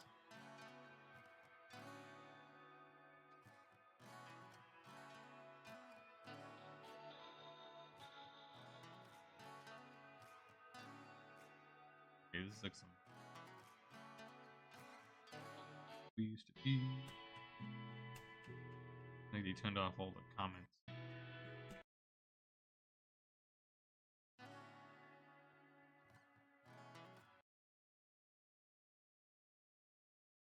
Santa Lucia.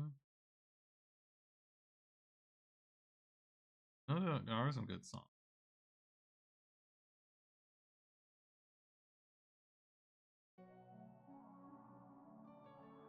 You got Red.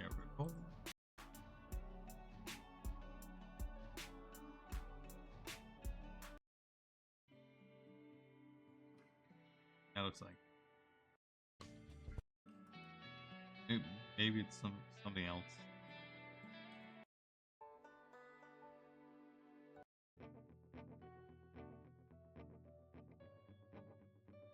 Well, it's whatever. Need to find something else to react to.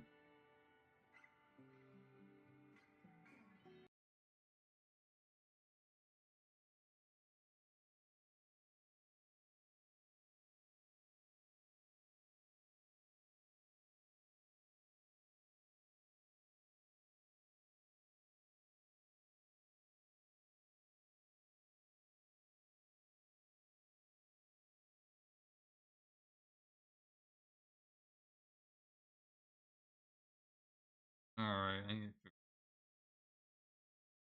do.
Shooter.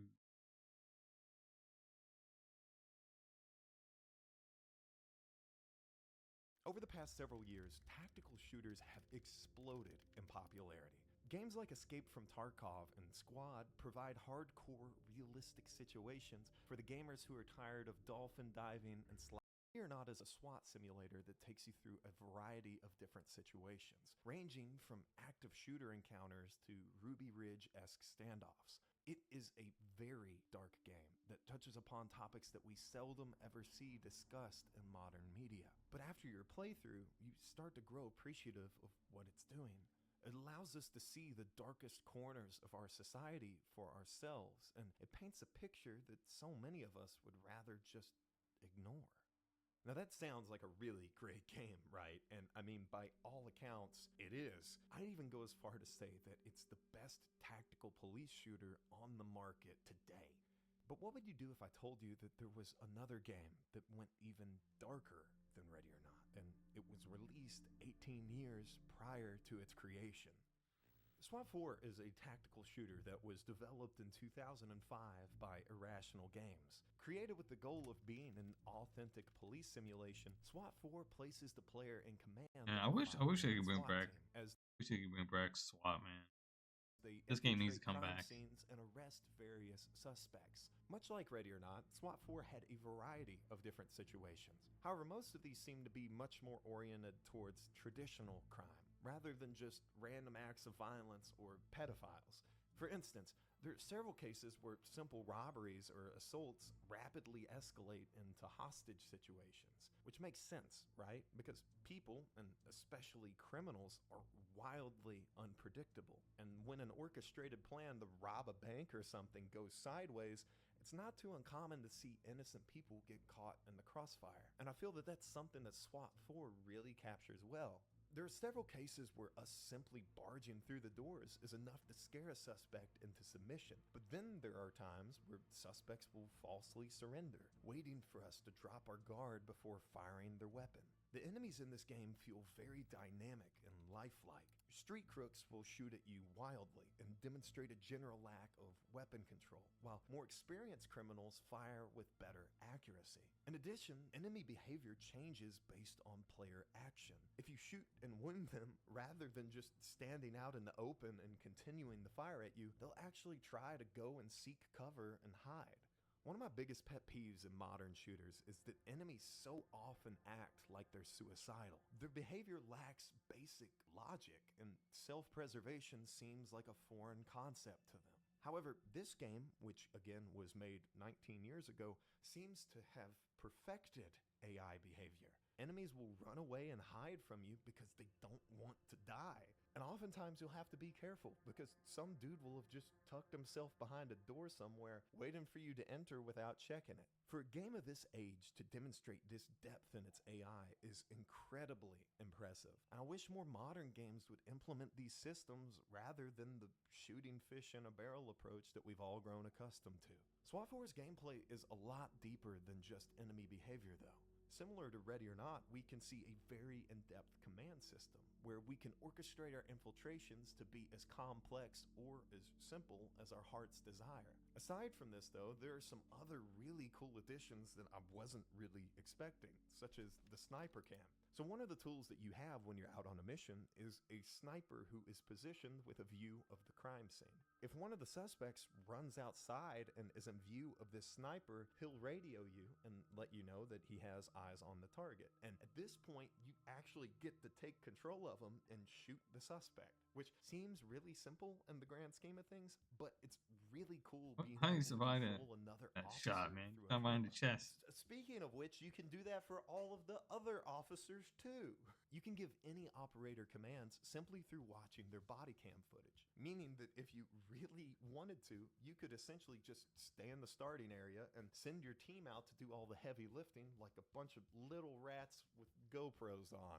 However, I must admit that this tactic does have its limitations, meaning that it doesn't really work sometimes, but still, it's really cool that they added this thing in regardless.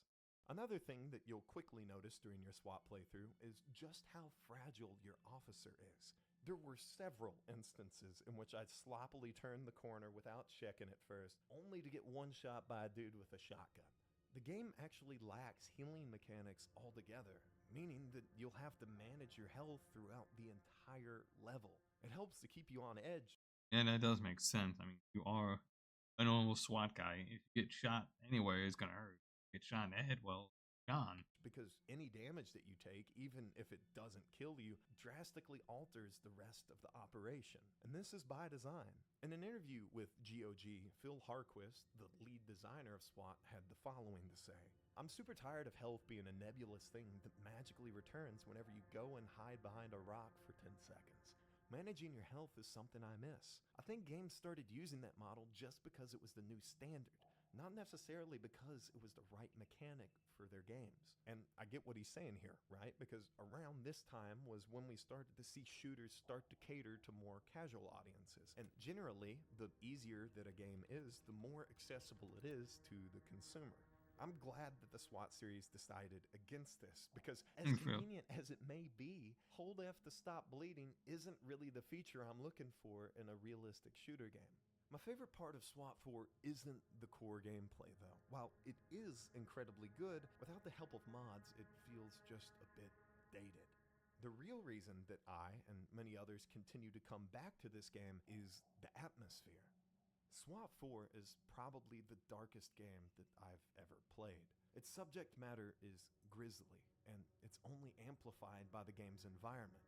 The areas that we play in are physically dark and intimidating. Shadows are overwhelming, and without the use of a flashlight, you could easily miss a hidden suspect. SWAT sort of feels like you're in a serial killer movie. The color palette is dull and unremarkable. Yeah, kind of like to like condemned games. If you're those Leaving the here. world with a bleakness that impacts us before we even enter a crime scene. Furthermore, a good portion of the missions take place at night, or better yet, while it's raining, further solidifying that drab atmosphere. When I first played this game, it reminded me of something really familiar, but at the time I couldn't quite place it. However, after some further research, I found that the developers of this game actually took inspiration from David Fincher, who is the man who famously directed Fight Club. And if you look at some of his movies alongside scenes of this game, you can definitely see that inspiration at work. For whatever reason, this sort of aesthetic works really well in this game to me. And personally, I prefer it much more than the bright, nauseating colors that we see in some of the more modern games. If you're going to create a game that's about the darkest parts of humanity, its colors should reflect that, and SWAT 4 uses them perfectly. Additionally, there are a variety of little things in these environments that help to build the game's immersion, such as infiltration vehicles, police perimeters, and victims' bodies actually lying around the crime scenes. One of my biggest pet peeves with Ready or Not is when you load into a mass shooting level and there is nobody to be seen outside. Realistically, these events have massive perimeters that are swarmed by medics, police officers. Alright. Done with that for now.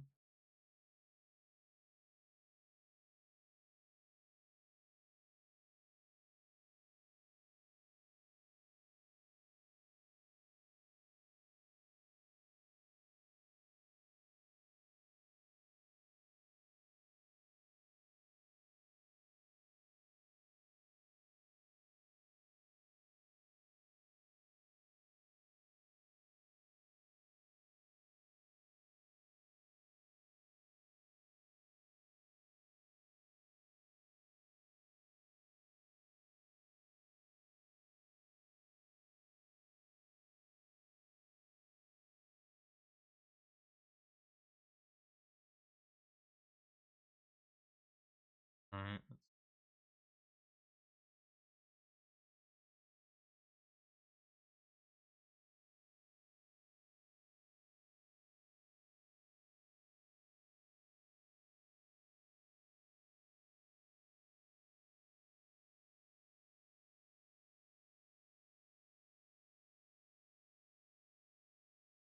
Battlefield 5 head.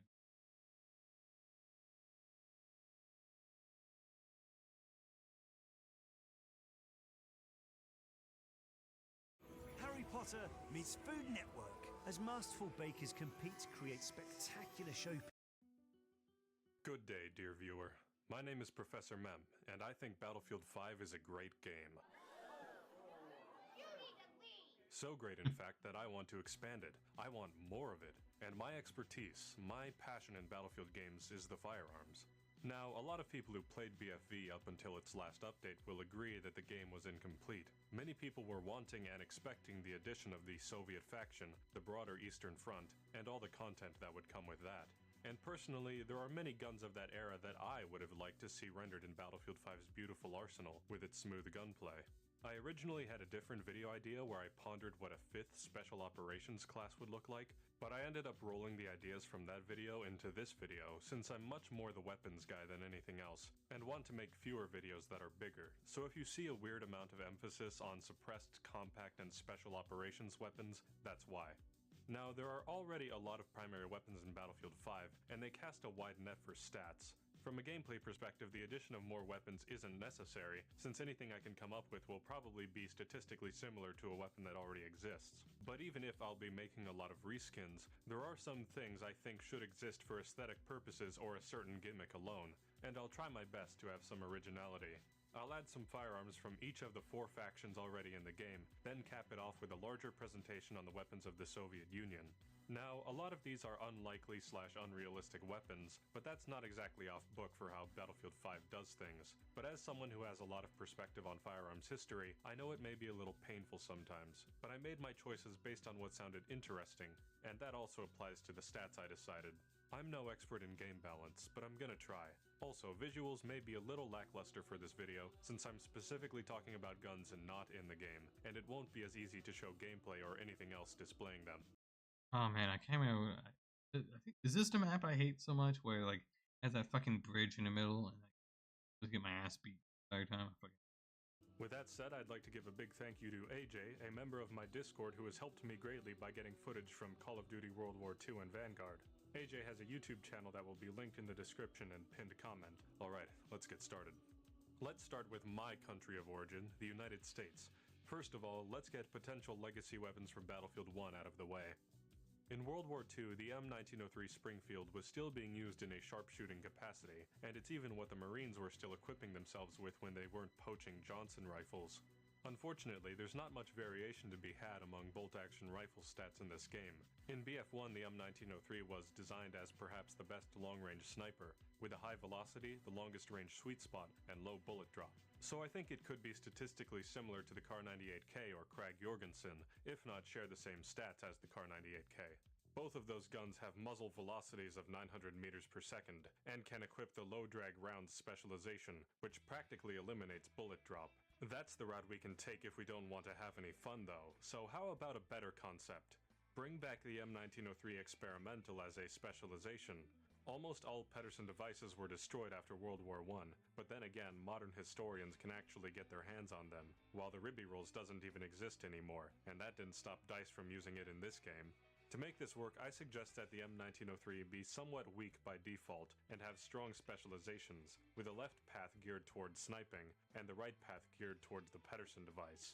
I even know what I want the exact specializations to be. So for starters, the rifle will have a low fire rate of 49 rounds per minute, and a muzzle velocity of 900 meters per Okay. second. Personally, nothing against him. He's won't.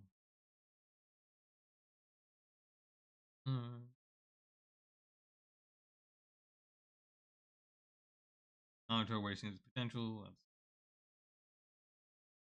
That's a given.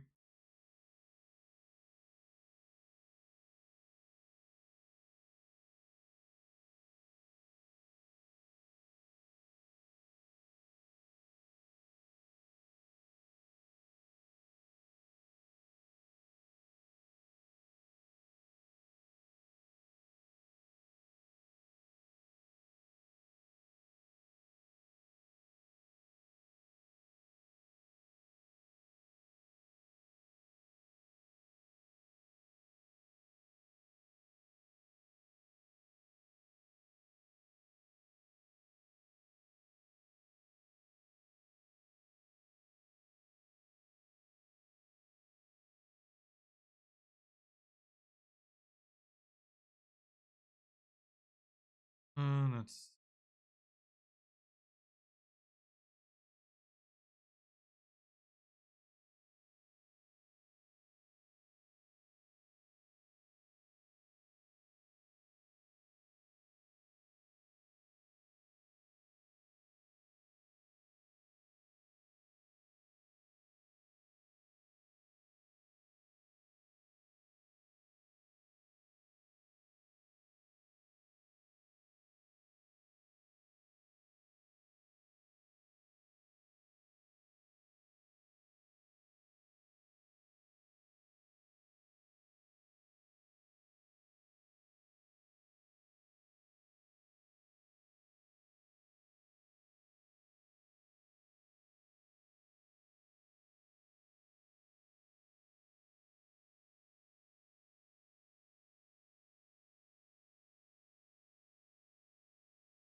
Telltale games died. Well, that's because unfortunately only the first season of like Walking Dead sold really well. The rest did not. Season 2, 3, DLC, Bible game, the Batman game. Even though some of them did get some good reviews, and in the end, oh, but Wolf Among Us.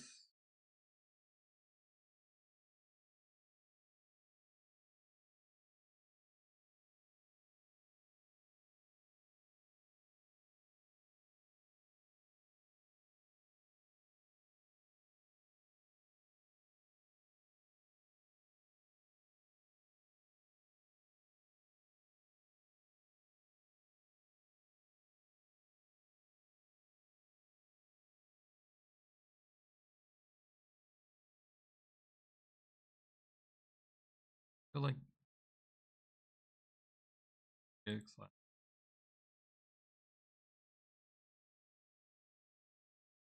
gonna handle that BBC, my friend.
Uh,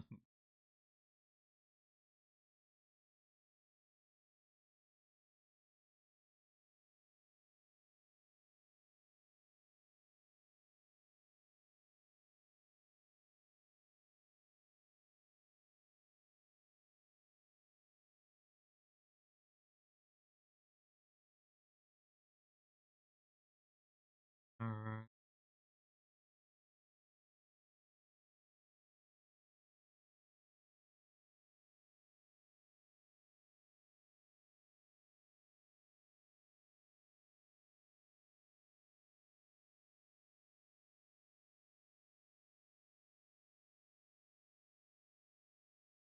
My problem, man. I know some folks can like really think of really good things to react to, but me, it was pretty bad.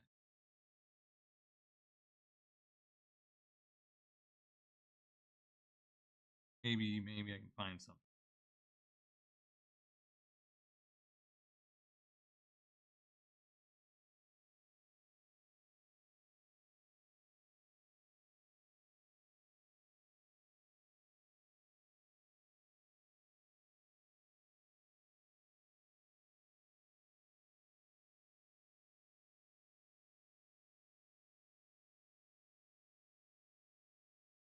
Ions at the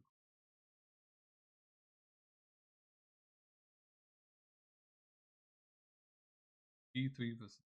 We are the Skaggs family, Matthew and Cosette, and we are owners of Jellyfish Lighting.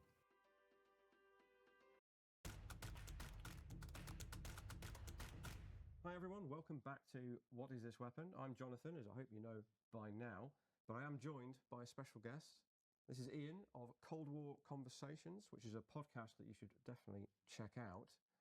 How long have you been doing that for, Ian? And where can people find it, more importantly? I've been doing it about 7 years now. Cold War Conversations is essentially an oral history podcast. So it's first-hand accounts of people's experiences of the Cold War. So it's not just military, It's civilian. We've got some great spy stories. So if you ever wanted to know what it was like to escape across the Berlin Wall, or be a border guard on the Iron Curtain, or even a KGB spy, the ones allied to the US were primarily democratic and capitalist in their format. The victorious Allies split Germany into occupation sectors. The British, the French, and the American had the western part of Germany, and the Soviet Union had the eastern part of Germany. This was complicated further by the situation of Berlin, where Berlin was also split into occupation sectors, despite it being 100 miles in the Soviet sector. Berlin was a real flashpoint during the Cold War. It really was where those tectonic plates rubbed together. And although the Cold War is described as a Cold War, i.e. a war without fighting, there was a lot of fighting in the Cold War. And the weapons that we're going to be talking about today were very closely involved in those. So, Jonathan, All right, I want to know what what we've got here. when it comes Well, to it's not a G3. G3 and the AK. I know that. Even I can tell that. We've got a couple of steps before we can get to the main event on the weapons side of things. But I thought it was important to start off with this thing, because I mean it's logical enough, isn't it? The war has ended. You're not going to suddenly switch to some new weapon, and they didn't. So both the east and the west halves of Germany are by default equipped with the wartime Kar 98K. It's very well known. Simple bolt-action rifle, 5-round magazine, manually operated, of course. You could almost have picked any for this, but we happen to have one that was made post-war, pretty immediately post-war. And you can kind of see that in the workmanship. It's not the truly awful last-ditch stuff of the end of 1945, but it ain't great. I mean, have a look at that stock. It's certainly roughly hewn, this stock here, but does the job. Better quality than the Volkssturm might have got. Exactly, yeah, way better. So we've gone back up to that level. You can see that there are cast grind marks, file marks on there, but it's got a decent finish. This is good enough. But is it really good enough? It's not a self-loading rifle. It's not the new assault rifle that Germany had invented by the end of the war. So the two halves of Germany are going to go literally back to the drawing board and look at where they can get either a self-loading rifle or an assault rifle. Two schools of thought there. Let's see where it goes from here. That's kind of interesting. Can't wait to dive in. Germany before was we get into the main event, and I'll stop teasing here, we're going to be looking at the G3, the West German G3 rifle. However, that's not the first self-loading rifle adopted by the new Bundeswehr. This is, and I'm sure some of you knew, this is generically, the Belgian FN Herstal FAL, light automatic rifle in French. And this becomes a very significant weapon in its own right. NATO, another spoiler here, but NATO never ends up adopting a standard service rifle. But this is one of the candidates for it, and the other is the G3. And Germany, despite being quite famous for having the Heckler & Koch G3, actually procures 100,000 of these. Now, there's some interesting rumor and speculation around this. Being a Belgian company, so that the extreme version of this, which I can't vouch for, is that FN only wanted to sell the new West German Republic rifles. It did not want to license them. There are different ways that a nation can equip itself with service rifles or any weapon or piece of equipment. And the two main ones are just buying them, and you maybe get your national crest on there. And the other is we will pay to have, maybe even the guys come, and your engineers come and set up a factory for us, and then we crank them out, which ends up being cheaper in the long run. You've got control of your own destiny, as it were. You're not beholden to that nation if you then maybe fall out with them in some way. And the rumor around this is that the Belgian FN company just didn't like the idea of their recent enemy producing their rifle. I cannot vouch for that at all. I suspect that's a bit of myth. The truth, though, is that West Germany did want its own homegrown not just manufacture, but its own. They might have settled for that, I suppose, but they wanted their own homegrown German design. They weren't unique in that. Britain wanted the same. America famously really wanted that, and that's why the British EM2 was binned. And there's a book about that, I think, or partly about that. So there are actually two standard service rifles going into the end of the 1950s.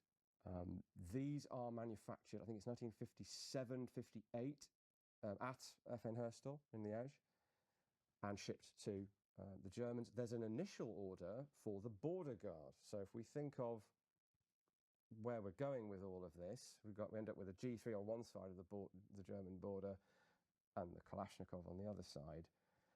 Well, that's kind of where this is coming from. Very, very similar in effect, similar barrel length, same cartridge, which is the 7.62 by 51 standardized NATO round. Still quite a big old pokey cartridge, still in service today, of course, around NATO and around the world. Without getting into the weeds too much on the ammo, this is essentially America's choice for the future NATO standard round. They had their existing long, powerful bolt action and then self-loading rifle cartridge in the 30-06 in the Garand rifle, the famous, excellent Garand rifle. And they were trying to keep as close to that template as possible for their new.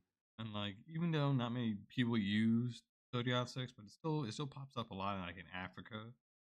Like, Africa, unfortunately, a lot of open area. There's like, especially if they're fighting in the wilderness, or if they're fighting in towns, I can pierce brick, it pierce like homes, cars, and all that. Still very, very useful. 7.62 by 51 NATO round is still useful. A lot of people still love the FAL, especially in Africa. It may not be as popular as the AK or some type of AR. Self-loading or maybe automatic rifle that would load itself with every pull of the trigger. Well, Garand already did that, but they were hoping now that it would be automatic as well. The problem there is that this is just too powerful. They've shortened the case, making the round a bit lighter for logistical purposes, but the actual soldierly experience of firing it isn't really much softer at all. Who cares?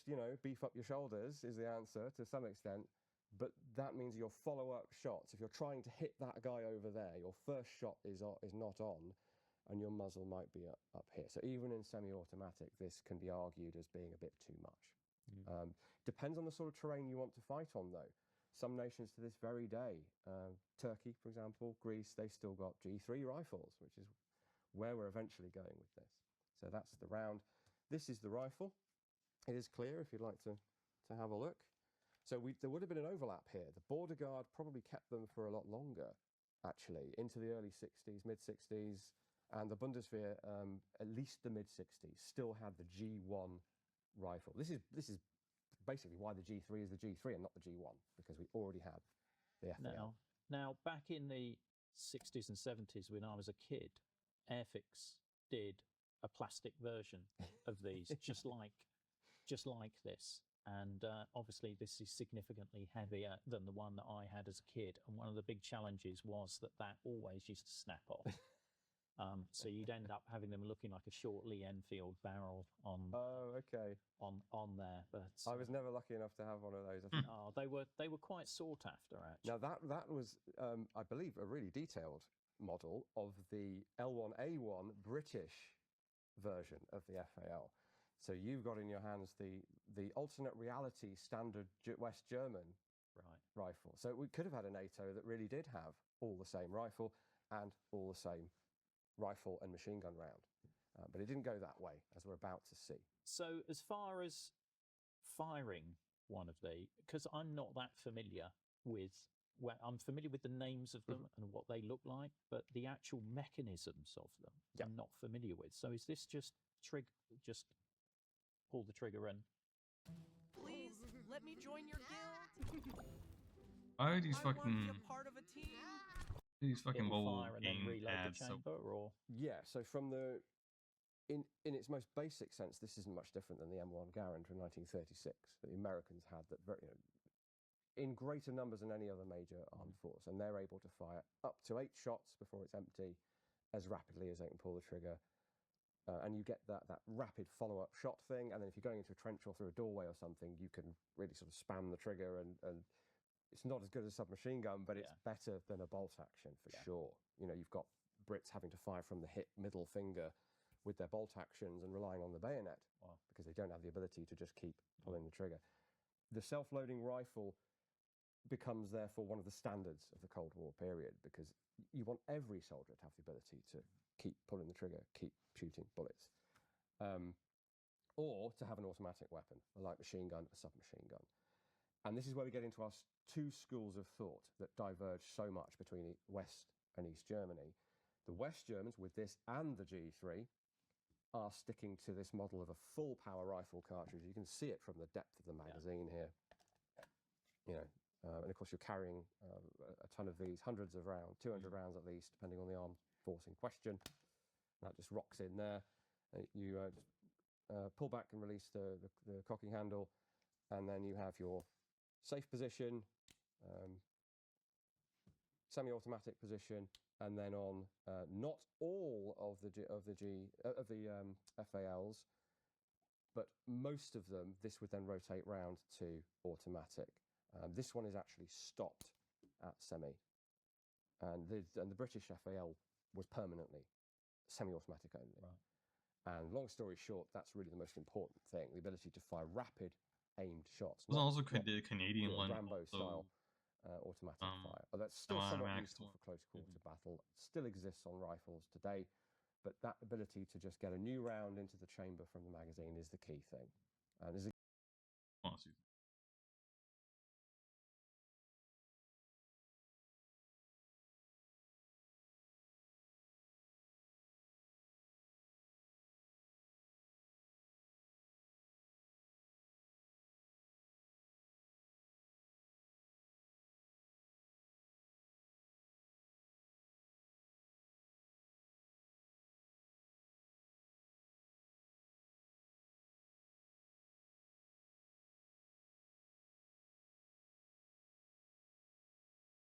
is there a way to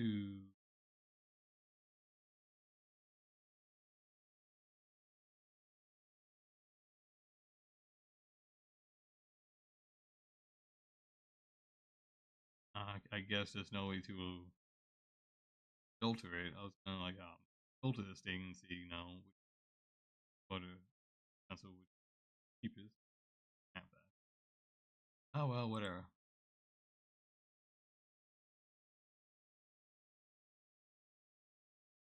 And it would be nice. It would be nice to grab my hands on it. Existed since the late 19th century. There are self-loading rifles, but they're not there yet. This is a very mature design, a very good design, and for other nations becomes their standard service rifle, as we've said. Germany, for either reasons of national pride and logistical ease and being self-sustaining, maybe a bit of resentment on the Belgian side, we're not sure, bins this off. So by the end of the 1960s, I don't think certainly no frontline troops are gonna have this. So let's get rid. So, bit of a red herring there with the G1. We then go to the iconic Heckler & Koch H&K G3. So this, we don't have a super early version. No reference to a set me? 1960s. Just check. 1964. This one.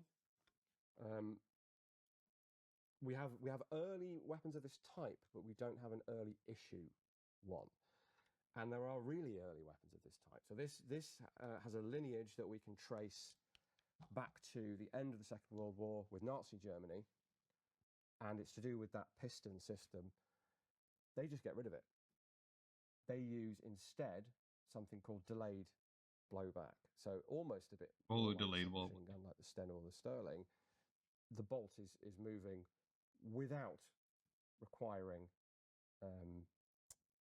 gas pressure from a tube or a pipe, and there's no rod smacking it. And does that make it less likely to jam, or is there a technical reason as to why you would do that? Simplicity and cost are the drivers. It's more of a manufacturing thing than it is a user thing. Any saving in weight is really more of a balance thing, because you still need some chunky bits of metal. But under here is just this is just a cocking tube. The cocking handle's up here now, so instead of pulling it from back here, you're pulling it from up here. The drills are different as a result of that. There's the famous HK slap, where you lock it into the it's going to be a HK slap. the FAL, but so there's a lot of leverage required here, because what the means of delay are a pair of rollers. So it requires some really precise, clever engineering to make this work, because you have to keep this shut for as long as, well, not for as long as possible, but until pressure has dropped to a safe level, so it's not going to blow up the gun, and so that you're not wasting the gas pressure behind the bullet and losing velocity. So that has to stay shut until it is time to open it, and the way that's very precisely determined is by the angle of a wedge and and two rollers that act upon it. So it's all done back here. The magic all happens back here. Nothing. Do you have like an 8K?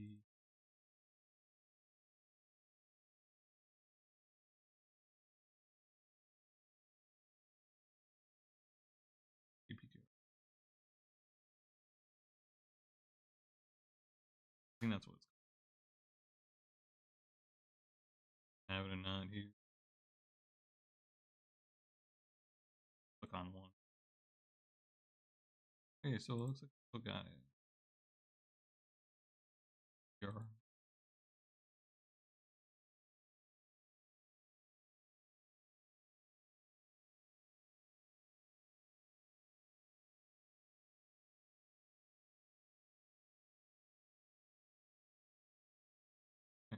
They still got some. Go buy that. Nothing's happening up go here. Buy All fouls. this is a way to cock it, which means there's quite a lot of inertia here as you're forcing the bolt carrier backwards, and then it frees up, and you can pull that back and lock it open, and then the famous slap to close it. Now, relevant to our discussion here, apparently in the Bundeswehr, that is a no-no. That's abusing the weapon. You're not supposed to do that. We get this in comments. But in the H&K manual, that's how you close the bolt.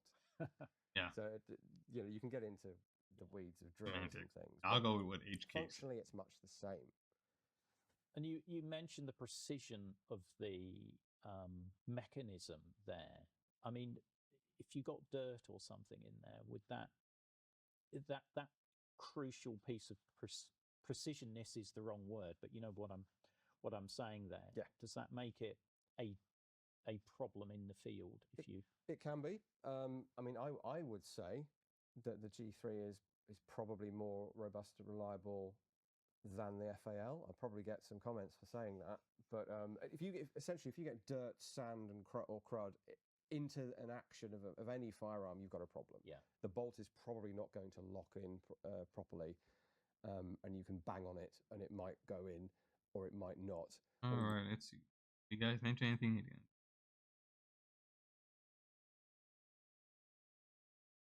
Great stuff.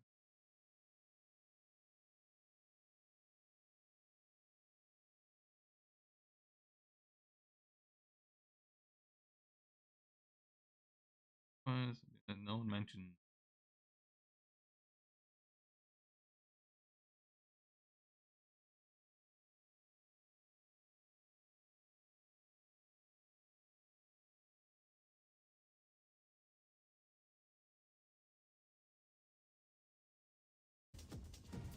Huh? Do it! Just do it! Mexican task force.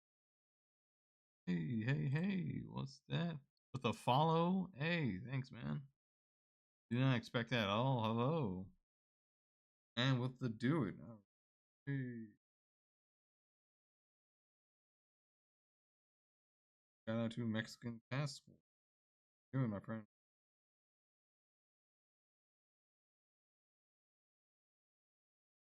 Howdy? Yes. Howdy. Alright, hold up.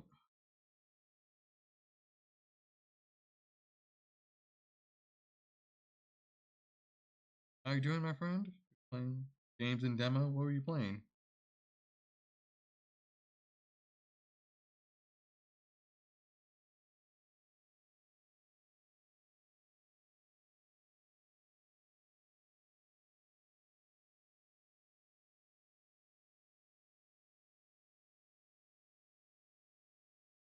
I'm doing all right. Yeah, I'm just doing like I'm trying to do maybe a little more variety, maybe some reaction content. I haven't done any reaction content in a while. I think the last time I did anything reaction content was maybe a year ago.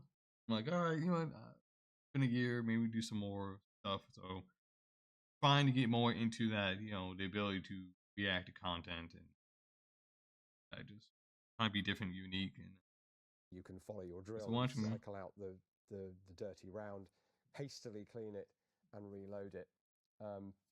So it's a problem for any firearm. In this case, Where my For You page,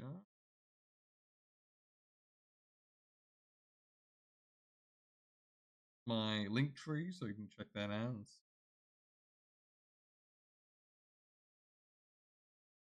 Check out my other social media. I updated it with my Blue Sky account, and yeah, you might get dirt in the recess, the locking, or well, it's not technically locked shut. It's that delayed blowback system, but you can still foul it up if you don't look after it properly. It doesn't have a dust cover over the ejection opening. Hey everyone, big heads up, Paleo Valley's running a sale on all their meat sticks right now. You can get 30 sticks for $36, which comes out. Neither did the FAL. The AK does if the lever is closed. So that's the most critical thing for that kind of trench situation of getting crud in your weapon, is if the thing is sealed before you fire it. Once you fire it, dust covers are opened and things can get in. But so that's a weak point, but it's a weak point on rival designs. Famously, the AK kind of runs on full power all the time with a great big gas piston, a lot of mechanical advantage, a great big massive bolt carrier with that piston attached. So it kind of powers through, all things being equal, more readily. And maybe doesn't need as much babying and twice daily cleaning and that kind of thing. This really does come from the mindset of precision engineering, expensive stuff. I mean, they're saving money by making fewer parts, but in the scheme of things, it still costs more than an AK to well, I say that. Scale of production matters more than. Yeah, thanks for the follow. I mean, else, I'm very grateful for any of this. AKs aren't cheap unless you have a huge factory. Yeah. And hopefully you enjoy yourself here, and hopefully be a part of the community. To be, you know, be on Twitch or Twitter, Instagram, TikTok, Blue Sky, Discord, any of that type of stuff. Yeah. Now, I've got a theory on the Heckler and Koch manual, is that they recommended the slap back because they knew it would wear out quicker, and so they'd get more replacements required. Oh, conspiracy theory. Who doesn't love a conspiracy theory on YouTube? Come on. Interesting. I would maybe counter that by so a more modern HK product, the HK 416, they have actually worked quite hard to make that less of a thing. That kind of built-in parts breakage, parts wear thing that we might cynically complain about with our cars and things. I'm not saying that's not true, but I think you have to think about reputation. And is an armed force going to come back and buy the next generation? You know, after. Look at the comments. I mentioned. One mentions. You mentioned AK5, AK4, yeah, AK4 again, FAL. One mentions the set me.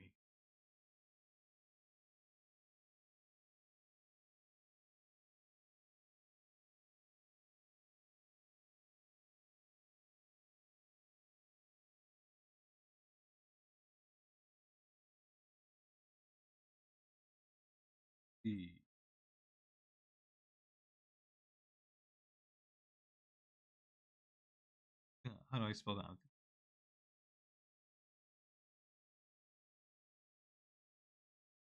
I should spell it right.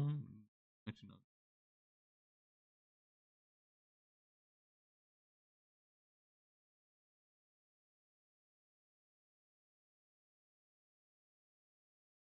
I'm probably like, you know, behind. This was 11 days ago. I don't know. No one cares enough.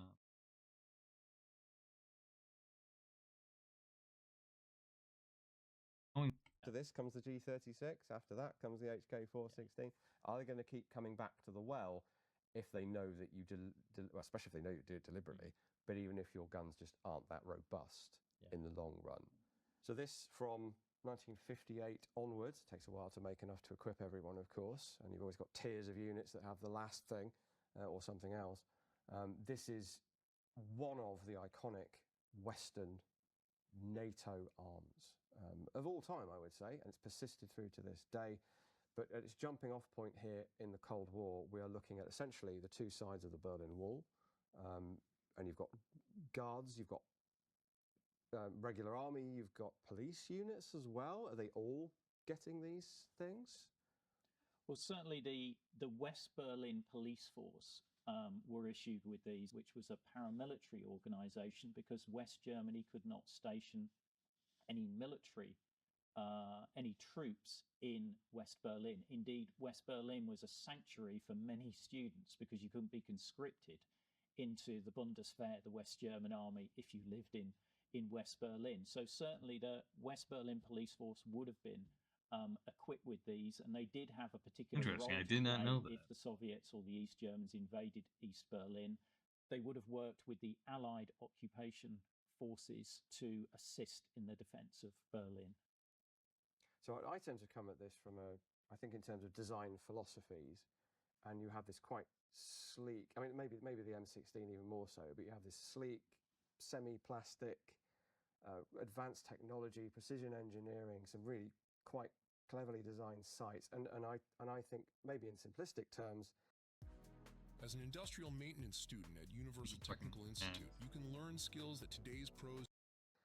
West versus East, you know, the AK is, and it's often said by others, the AK is simple and cheap and anyone can use it. And things like the G3, the FAL, the M16, those are more complicated. And it's this West-East dichotomy of technology, approaches to technology, agricultural versus space age almost at its most simplistic. Is that kind of reflected in any way in the history? Or is it really just they happen to have these guns, those guys happen to have those?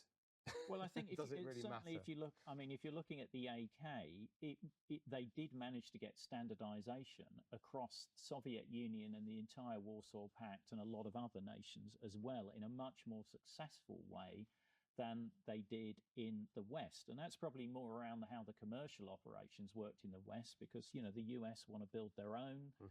The Germans want to build their own. They want to support their manufacturing industry, whereas in the Soviet Union and the Warsaw Pact, it's a whole different way of organizing the economy there with far less commercial pressures. Yeah, I think that's probably the nub of that one.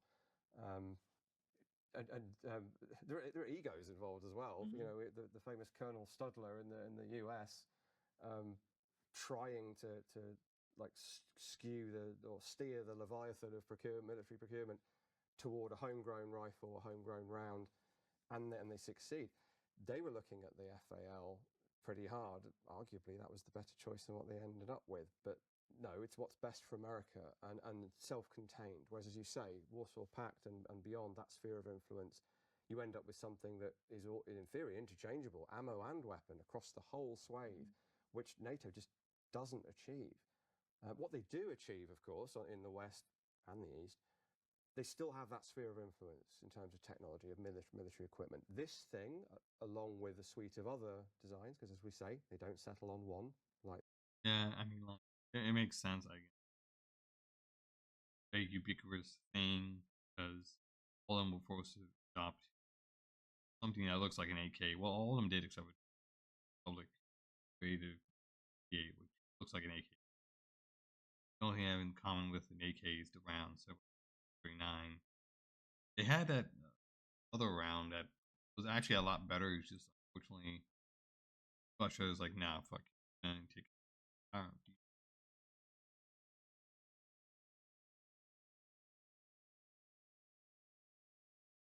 I want 60 by 45 millimeters.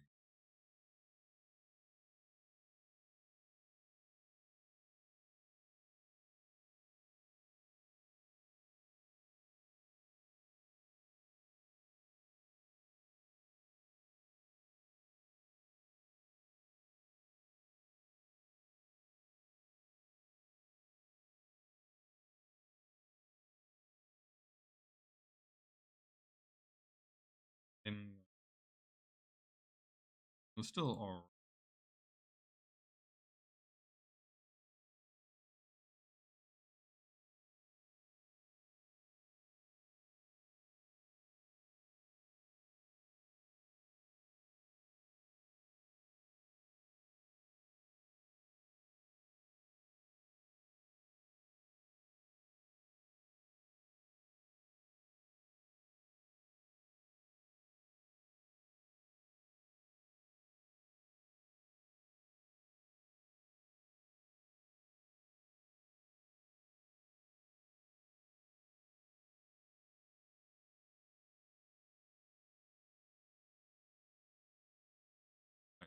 The other side did. Video up.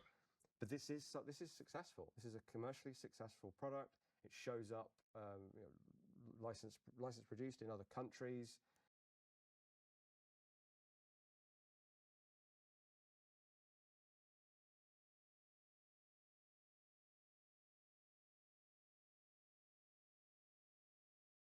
Look up.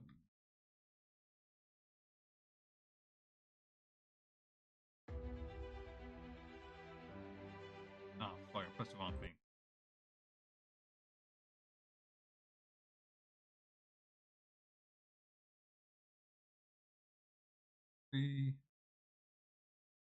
Pops up in blood dying. Black Hawk Down. Nice name. Anime. Obviously, Black Lagoon.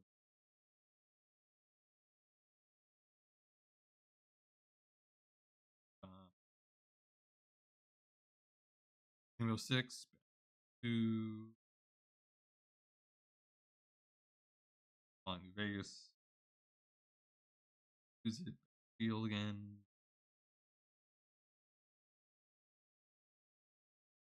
$20.42.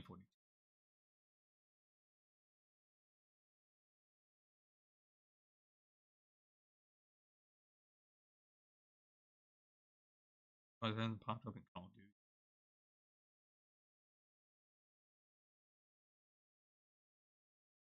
Maybe this one. Strike. PSG1. Pops again.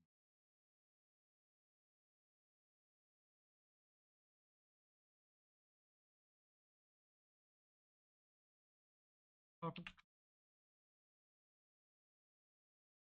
Call of Duty Black Ops. PSG1. The Heckling Clock 90.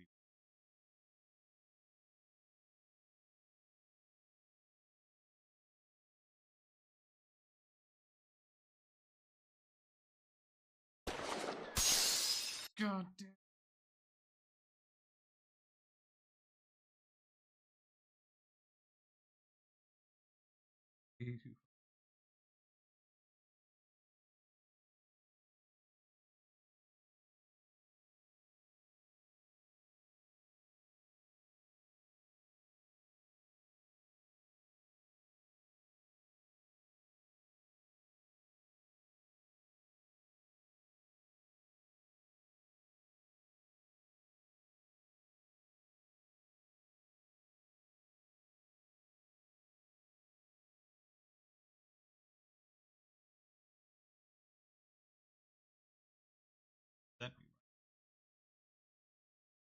That me on comes in.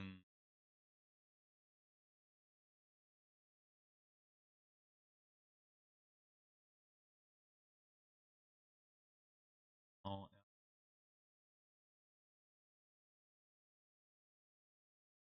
top 6.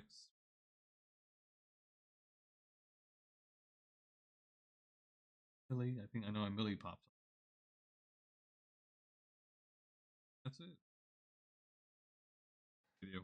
Other NATO countries, but beyond as well, and has its own afterlife, and is one of the most produced service rifles in history, albeit way down the running order from the AK.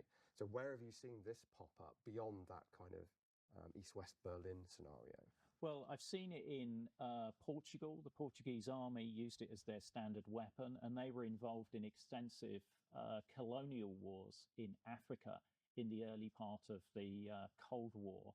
And probably some of the most iconic photos of the Portuguese army with the G3 is during the Carnation Revolution, which was in the mid 1970s, where the army overthrew the authoritarian government that had been in place for about 48 years.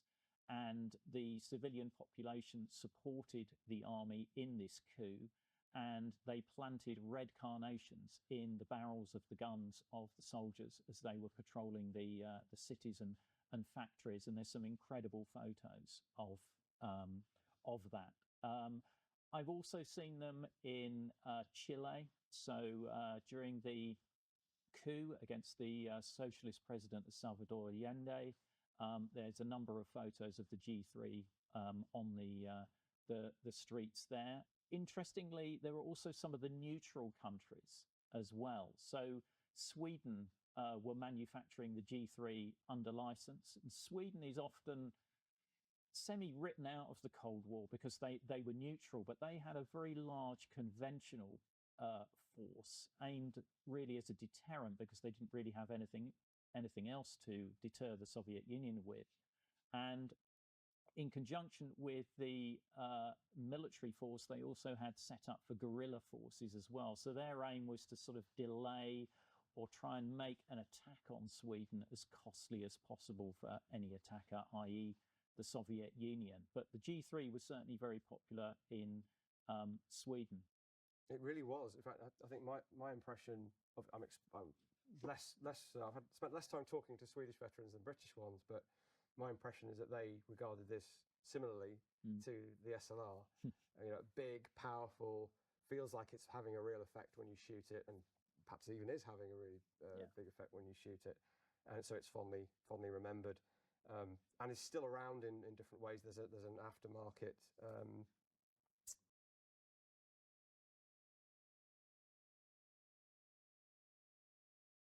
Myanmar Russian invasion of Ukraine.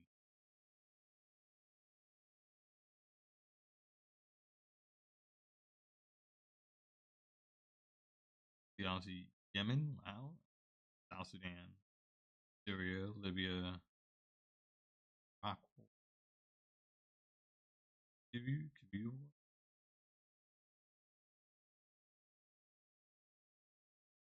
Africa, Afghanistan,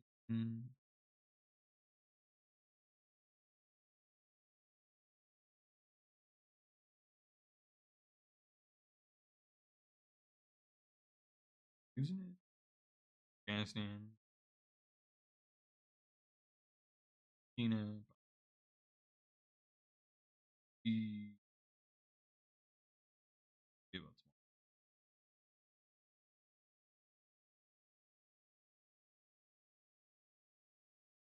Africa.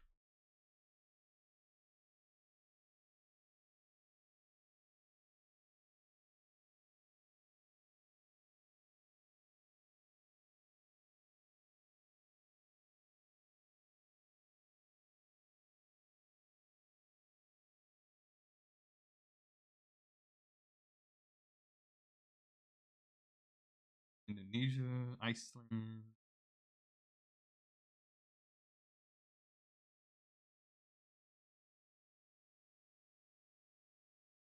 Jordan, French Meiji,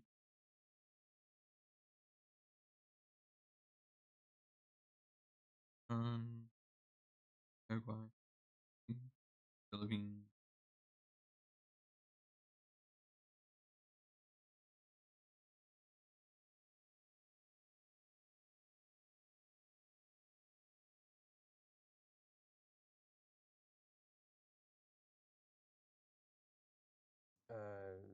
and a civilian interest, surplus collectors, shooters. It's one of those iconic rifles in that respect. The AK-4 being the designation in Sweden. Ironically, Germany has a false start with an FN product and goes to the Heckler & Koch G3. Sweden sort of does it the other way around and replaces their G3 variant with an FN, a 5.56 FN rifle, which is a successor to the FAL. And how do the veterans like that? change? Do they always like their firstborn more than their? It's I think this is a broad generalization, but regardless of Sweden, Britain, or anywhere else, it's generational to a large extent. If you grew up on the old rifle, you're going to think of it very fondly, and if the new one came in while you were still in, you're probably going to hate that. Whereas if all you've ever known is the AK-5, the FNC, your first love. Yeah, broadly speaking, I think others will have other views, and then certain service rifles are just kind of burnout. We all experience it at some point. It's so important to me that I've actually been working on it in therapy. Yeah, I've never experienced burnout. Well, I experienced a little bit of well, I feel like more like annoyance and pissed offness at fucking Best Buy and helping. The only way I'll experience burnout is somehow if you put me in a fucking office. Possible. To put me in an office building. I ain't gonna make that money. Stuck, in retail. Let's not. Unless you guys want to help me out. Go there. But the G3 is not one of them. It's it does pop up all over the place, as we've alluded to, and you rarely see a bad thing said about it. Even though that big old cartridge does make it quite a handful, and there are HK rifles in 5.56mm that might be a better option, but they're still out there. So I've been keen to not turn this into that kind of top trumps G3 versus AK per se, but there are inevitably, due to this West-East sphere of influence thing, a number of conflicts where you end up with G3s on one side and AKs on the other. And a biggie is Iran-Iraq, isn't it? Yeah, and Iran-Iraq war is a fascinating war. It's one of those conflicts that happens during the Cold War, which a lot of people don't remember.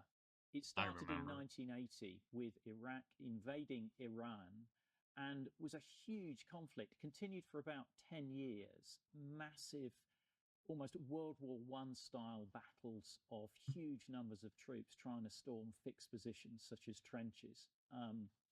Immense casualties there. I think what's interesting about the Iran-Iraq war is there's a real blur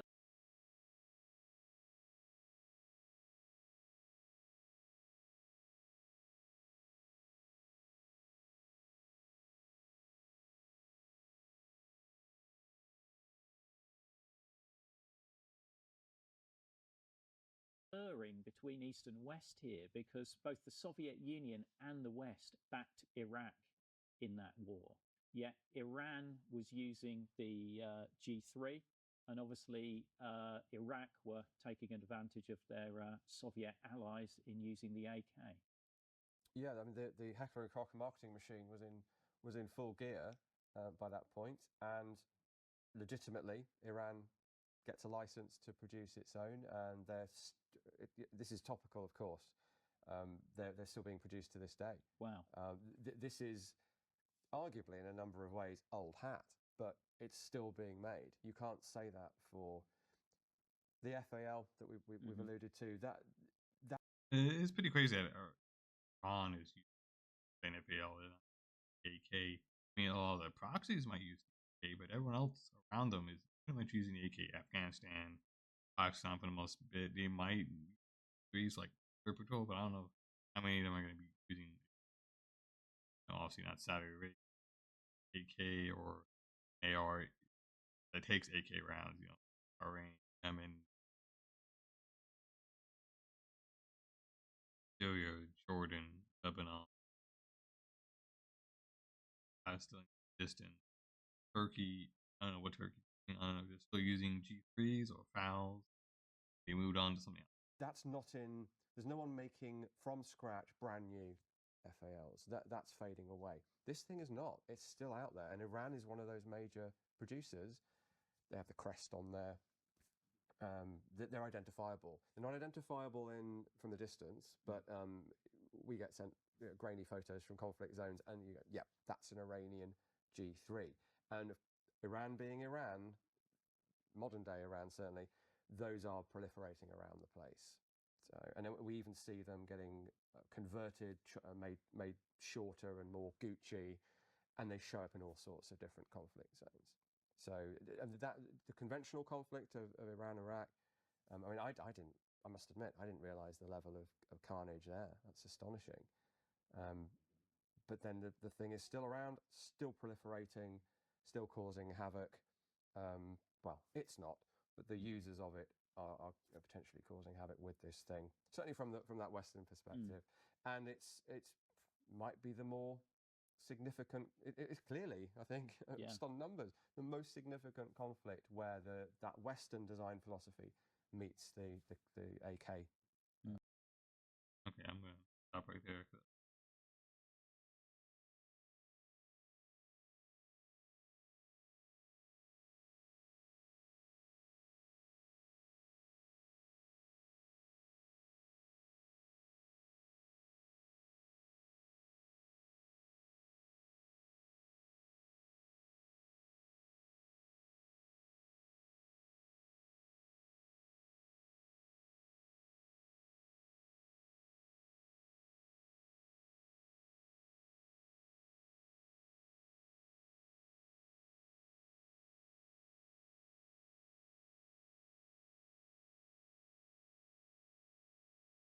All right, and that's where I'm gonna be ending my stream.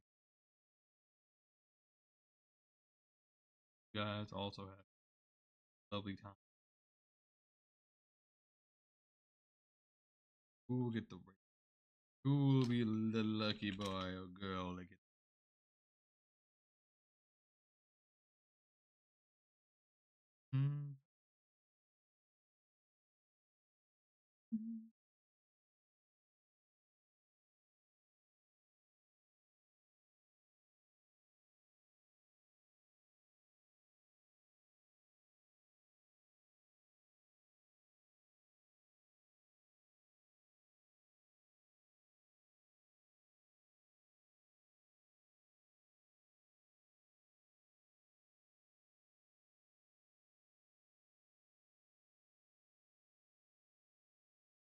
JJ Watt, Duncan and Sorrows.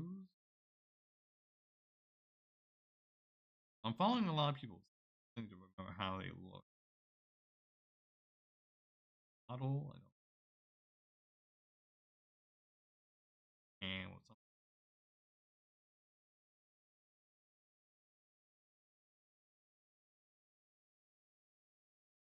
Cinder Slash. Oh, hey,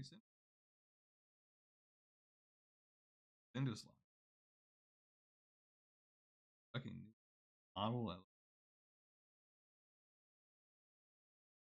Looks fucking good. Alright, guys, that was a lot of fun. I'll be coming back mostly with Dragon Age or Yakuza or Nier and Fallout again. So thank you guys so much and goodbye. Please enjoy my content. Please be here. Please be part of the community. Well, thank you guys so much. If you guys are able to follow me, support me, donate to me. That would be great. See you later, guys, and have a great day. Bye. Love you.